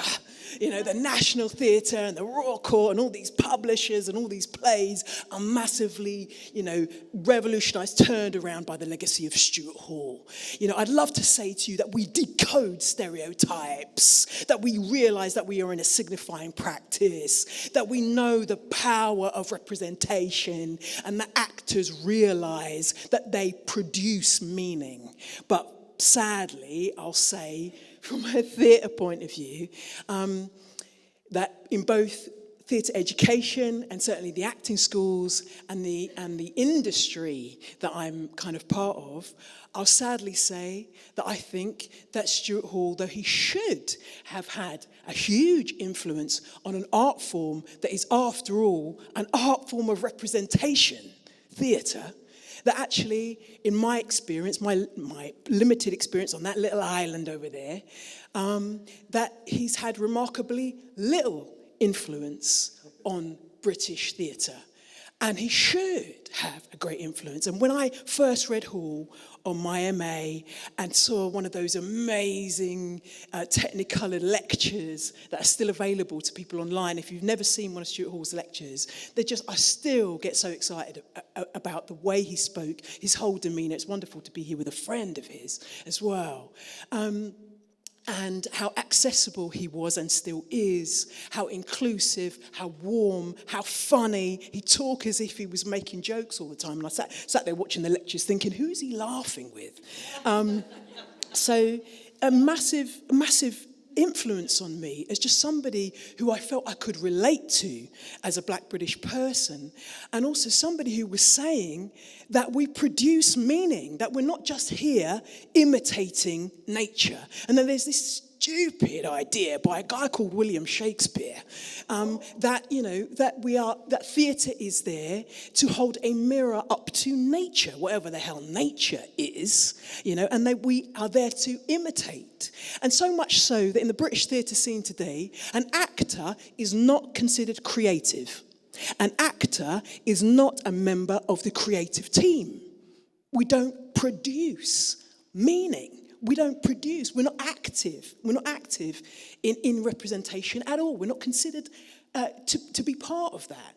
Maybe a playwright, but definitely not theatre makers. We're not there to create meaning. We are there to just reproduce what is already there. And that, I'd say, is really, really dangerous. And that's what Stuart Hall still shows me.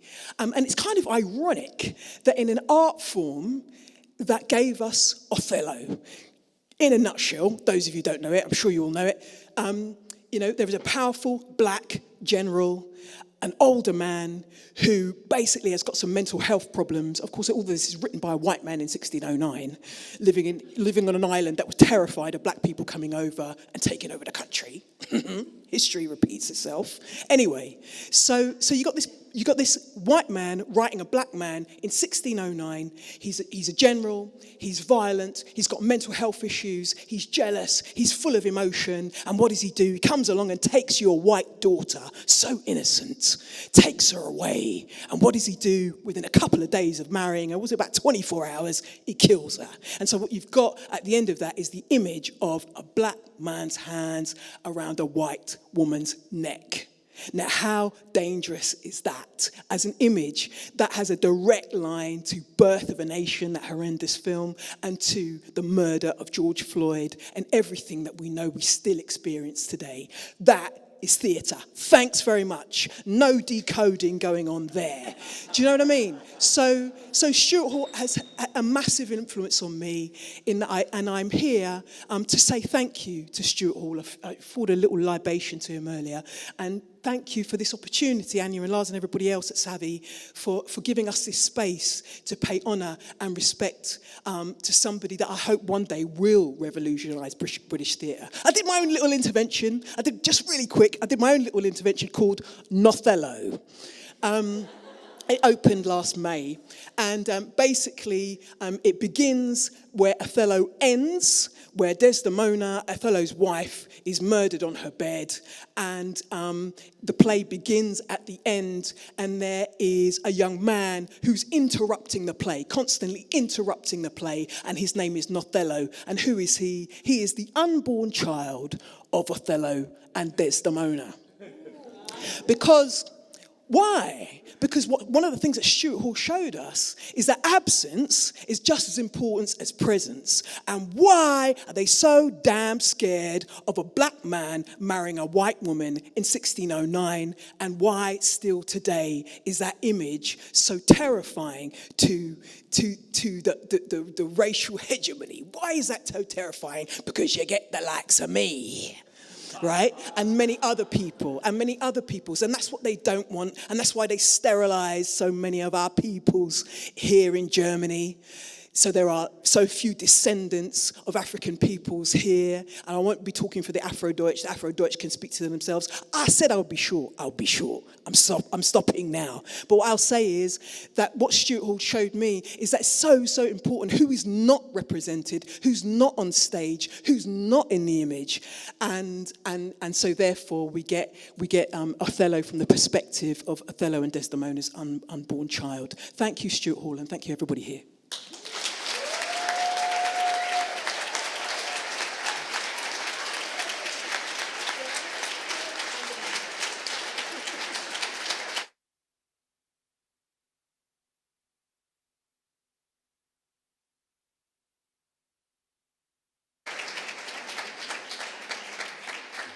This is what it feels like to come after you.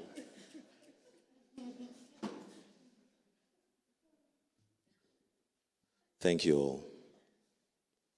And good night. No, to be honest, thank you for the beautiful presentations. And I've been thinking of what to contribute, and now after this brilliant performance, I'll take it easy and say that it would please you to know that we are actually doing a big project on Walter Rodney's How Europe Underdeveloped Africa to commemorate 50 years of the publication of the book at Savi. And we started the project in Cameroon, in Banjul Station. We were thinking about how to conceptualize post-development or going beyond the development and underdevelopment complex. We will be going to Kenya soon, to Côte d'Ivoire, also for the project, and a few other stops before getting to Berlin. So that's important. Also to mention that in one of his interviews, Linton Kwesi Johnson was asked what was the influence of Stuart Hall in his practice, and he said, no. Those guys were the upper class, no, not at all. That was interesting though. But for us at Savvy, we cannot speak for curatorial practice as a whole and for museum practices, but the question of encoding and decoding, as many other questions of representation and so on and so forth, have been very important for us. Insofar as we understand that one of the most important battlefields is the field of culture. And that is the space in which we make meaning. And we cannot afford to leave that space to others to make meaning for us. So we must engage in that space, in that battle of the creation of meaning. So understanding that if museums have the responsibility to produce knowledge, to keep knowledge and to disseminate knowledge, then we must also be in that field of the production, cultivation, and dissemination of knowledge. And that's what we've been trying to do in the past 13 years, knowing that the primary museum is the body.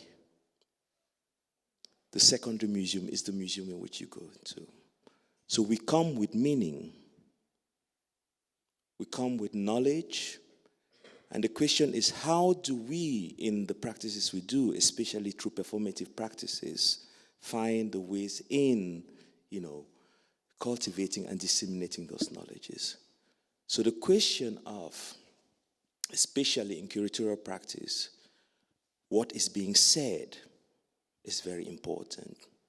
What story are we actually cultivating? And these are questions that Stuart Hall actually thinks about in this very seminal 1973 text on encoding and decoding, when he says, it's about the story that is passed on TV.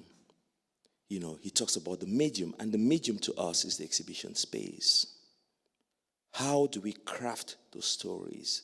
Especially thinking of the fact that despite the fact that we're not supposed to be here, we are here. And how do we create stories for the generations that come after us? That is what we do here. And that is what we do in other places, be it in Brazil, in Senegal, in Mali, or wherever. We produce knowledge and we spread knowledge. And I've been thinking, and I have to keep it short, I know, but I'll just say something more about pressure that I've been thinking about since David Scott did this exhibition. And he brought this book today, which was sent to us by a friend, Annie Paul, on the pre. And there's a short text there on pressure, and I'd like to read that out to you.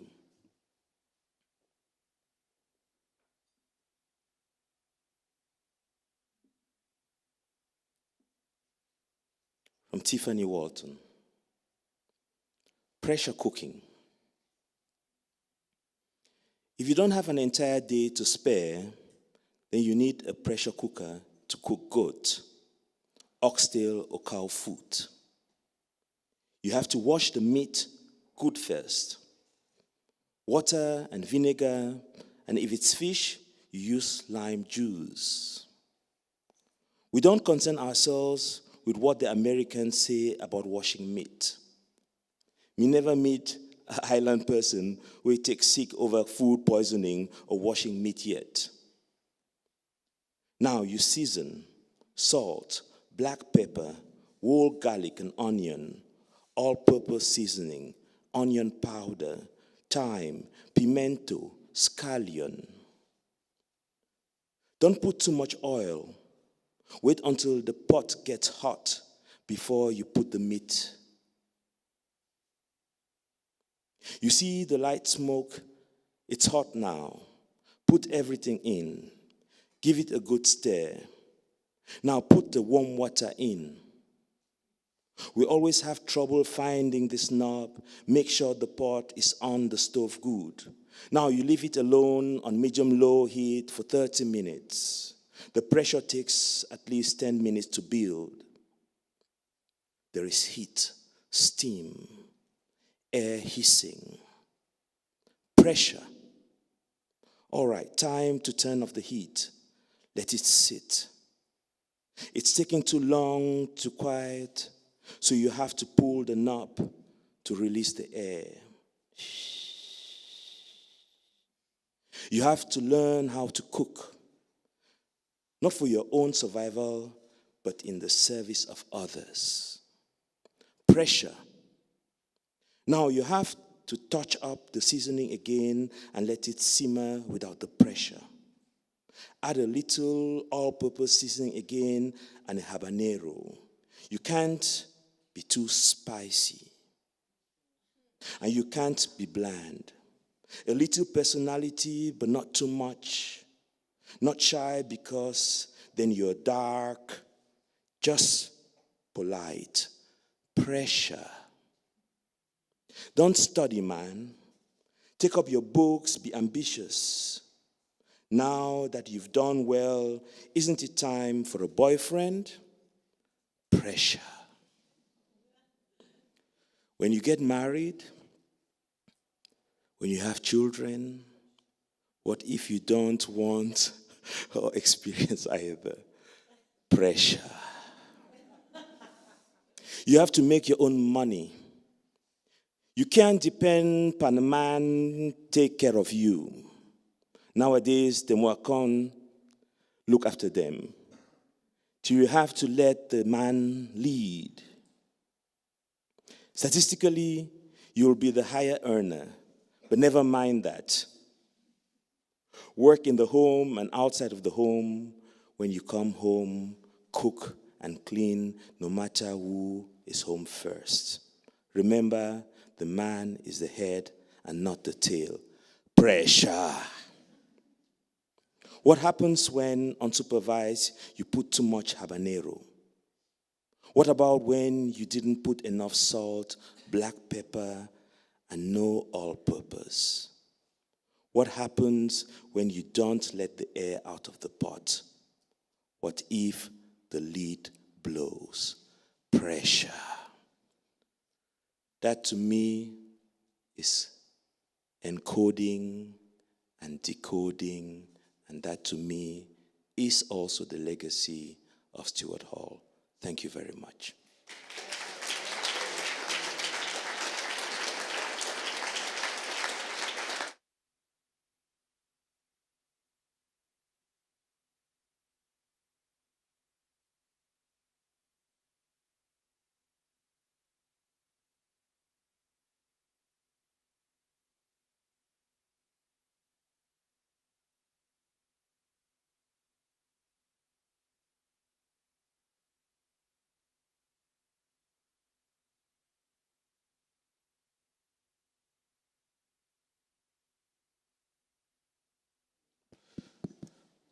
Our sound technician is gone, so we have to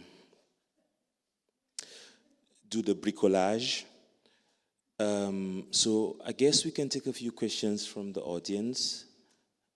And I found myself in this role of the moderator. I don't know why, but pressure. Okay, questions, please. Otherwise, we are also very thirsty.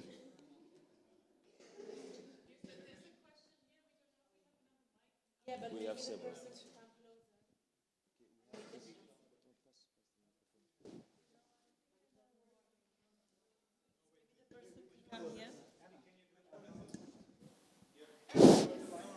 No, this is, yes.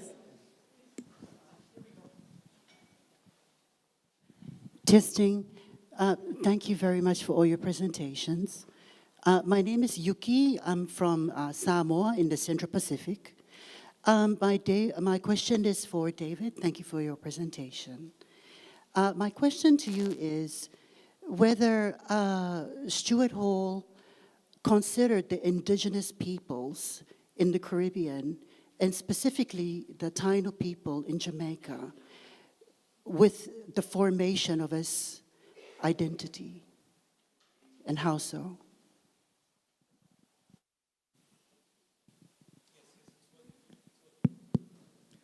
Thank you. Can you hear me? Yeah. Thank you very much, Yuki, for that question. It's a very pertinent question, and it's a question, the straightforward answer to the question is no. And that one of the enormously important political debates, cultural political debates in the Caribbean today is the way in which radical discourses from the early part of the 20th century on, and Hall participates in this, is to assume that that the constituent populations around which critical discourse has been is formulated and is to be formulated are largely Black, Afro-Creole, and Indo-Creole populations. And one of the critiques of this argument has been that what that orientation does is to displace the voices of indigenous people. And that's an argument that is increasingly emerging and rising to the fore and is part of a larger critique of what's called Creole nationalism. I think that's a very important point, and there are a number of scholars who have been engaging in that intervention. Thank you.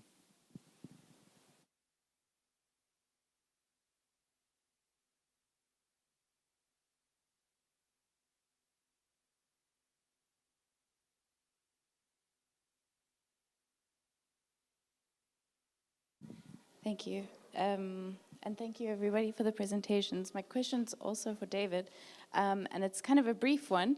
I was really interested towards the end of your talk about how you were thinking with the concept of irony, and I found this particularly interesting in relation to your thinking, which has been so much focused on the genre of tragedy, and how in Stuart Hall's voice, you think about tragedy in relation to the notion of contingency.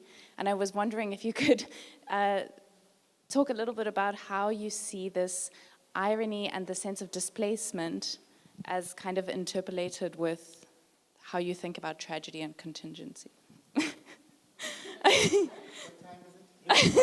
Or we could talk about it tomorrow. Thank you very much for that question. Again, the short answer is I'm not sure exactly how one might conjugate these various dimensions of what kind of conceptual, what the best conceptual apparatus or apparatuses might be through which to think about the distinctive contribution that Hall has made. I might say, to begin with, to sort of enter the conversation, so to speak, that contingency and irony are connected in the sense that what I want to take from the ironic self is the acute self-consciousness of the sense of moment, of the historicity of oneself, of the creative, self-reflexive sense that one's identity, where one finds oneself, or what one adopts as the place from which one speaks, is constantly shifting, and that one has to be able to receptively adjust to the moments that one finds oneself in, the problem space that presents itself, or that one is trying to intervene in. And so I think that quite straightforwardly, contingency and irony are connected as forms of reflective self-consciousness. How one might think that in relation to the tragic and to the is a wider thematic that we would have to, I think, mull over. I mean, I do think of the tragic as being intimately, as you suggest, connected to a sense of contingency, a sense that the world presents us with an opacity that we cannot always engage in precisely the confident sense that we want to engage it with, and a self-consciousness of the impossibility, of the implacable character of the world as it presents itself to us, I would say is an ironic sensibility as well.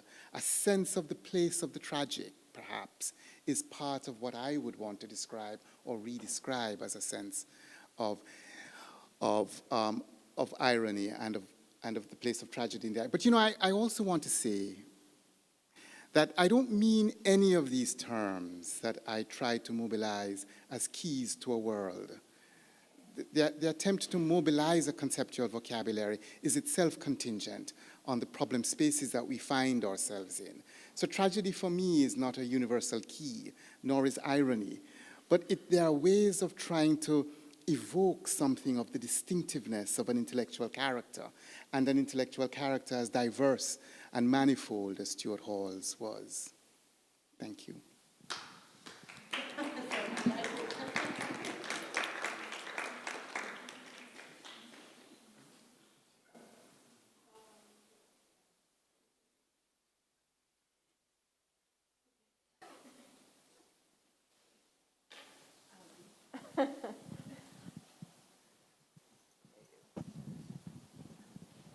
It's a question to the whole floor. Question is, when we live in an age of digitality, virality, and post-truth and such, and representations and misrepresentations. So how do you, if you have any perspectives to share on that, on this particular age that we are in, and the questions of representation and misrepresentations?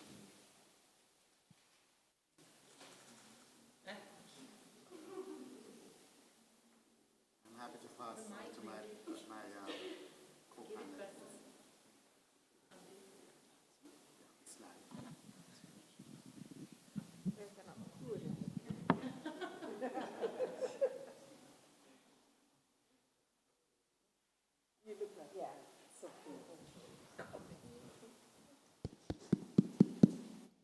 Abi, I think it's an important question. I don't have an answer. No, I mean, you know, I think the technologies change, the questions remain almost the same.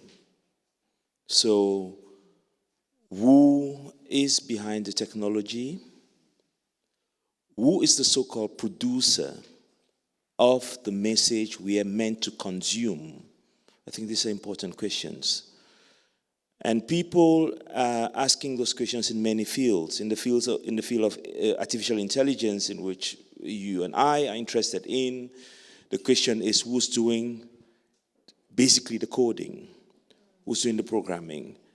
Is that same person kind of affiliated, is that person affiliated to the same people that created concepts of race and, you know, propagated the colonial enterprise, told all these lies about who is, you know, more human than the other? Then there is a very high probability that that too will be translated into this new medium, right? So it's the question of who is actually doing the encoding and who is supposed to decode that, right? And so the same principles that Hall actually talks about in this text, and just excuse me just to pick them up. At some point, he talks about the different possibilities of encountering what you find on TV. You know, he talks about, you know, the dominant reading. You know, so the same thing. You know, you have the internet. There's a possibility of just going with the dominant reading, or you have what he calls a negotiated reading, right? So you battle with that. You find a way. You try to find a middle ground. You know, between the opinion of the person that is encoding that towards you, and saying, I have to question that, or you go full forth to the oppositional reading, right? And you oppose the medium and the message, right? So it's a question of how the container shapes the content, right? So be it the internet or some of the new technologies, I think this applies, to the medium and the way the message is crafted by, the content is crafted by the container. Thanks.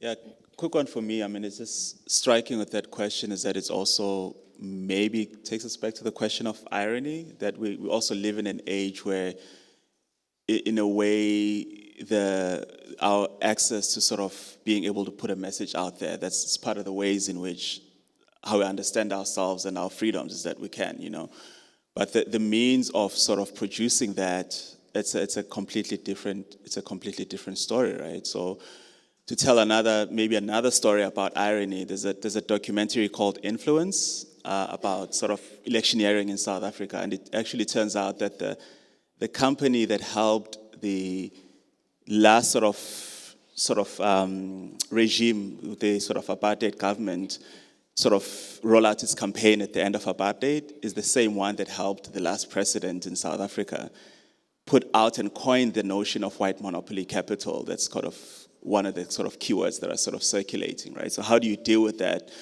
So how do you deal with that? And for me, it seems to go back to some of the things that have been said. What's the place of maybe some of the other sort of genres that maybe might ask us to sort of engage within a different mode of temporality in relation to how we narrate and produce meaning. I think maybe questions of sort of slowness might actually, and they're also quite irritating within the moment that we live in, but might also be quite necessary. But they also bring about maybe a different kind of temporal relation and perception of the very experience of irony that David was talking about. I'll just say something briefly, and let me just clarify what you're asking is about the age that we're in, the digital age we're in, and representation. It's kind of sad, really, because I think in the sense that the internet and the way, in terms of people being able to directly reach who they want to reach without going through a third party, it should be really exciting. It should be giving a lot of freedom. And it seems to be doing the opposite in so many ways. And that's really discouraging. It's discouraging and it's dangerous. And it's kind of in some ways upsetting that we haven't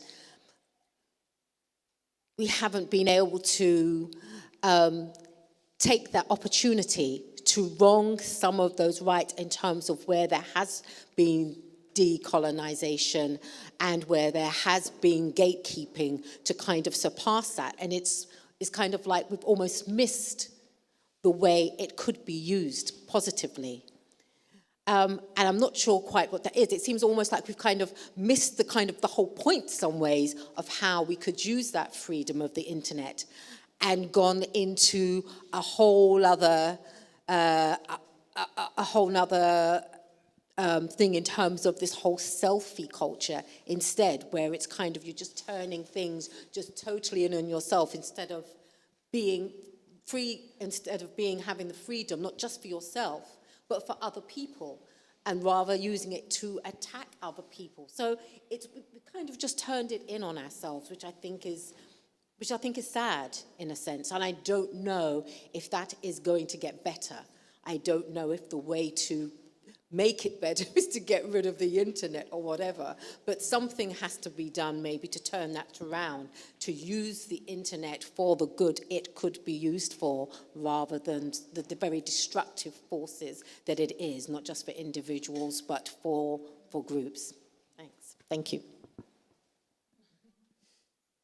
Yeah, I don't have much to add, really. Just as I was listening to you, and thinking about the question, I was just thinking about that we're in an age of the kind of illusion that we are able to produce an image, that that kind of the constant production of imagery, the constant production of a look, that everybody can produce many, many, many images in any particular day, but actually so much of what is online and what we create on our phones is an imitation, is just a copy, is a bad copy of many, many, many copies, and the kind of the seductiveness of feeling that we're all image makers now I find it a worry, and I try to avoid it. I keep it live.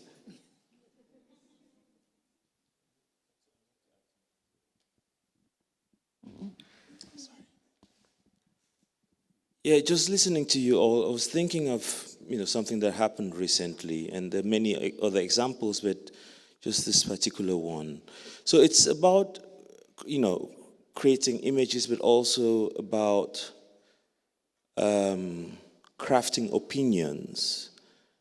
And this, the fact that we've come to a point where opinion is knowledge. So the commodification of opinions. And if you look at what has happened in the Philippines just recently, I think it's a brilliant and sad example at the same time. So just, over 3 decades ago, Marcos was kicked out of the government of power, and we all watched that happening on TV, right? One of the biggest dictators, one of the most corrupt politicians of all times. And since the 90s, his family is engaged in a media strategy of selling this dictatorship, this period of the dehumanization of people in the Philippines as a golden age. That has led to the election of the son of this dictator, right? So I'm really interested in what the medium does. So, of course, you could do that with radio.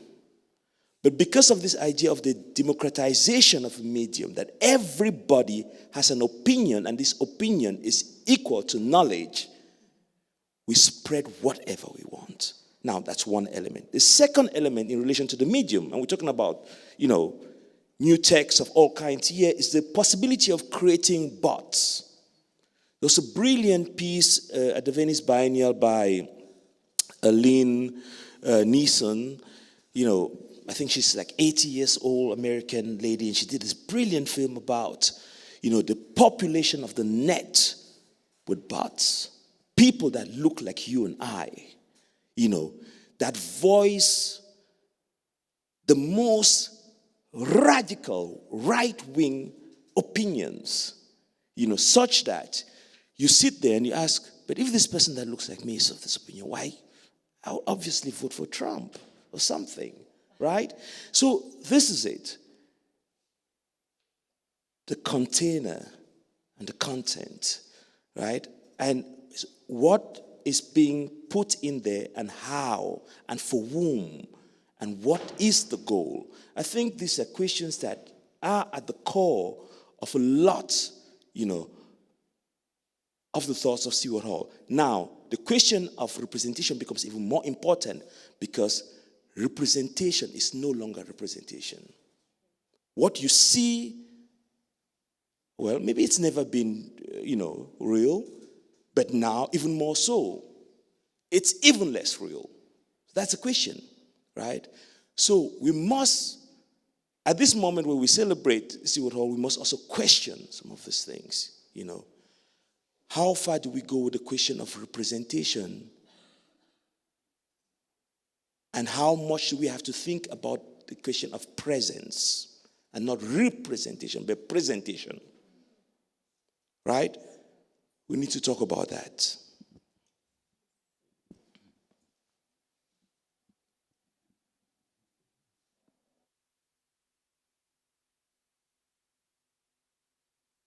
Very productive has been said on that. Great to hear other questions.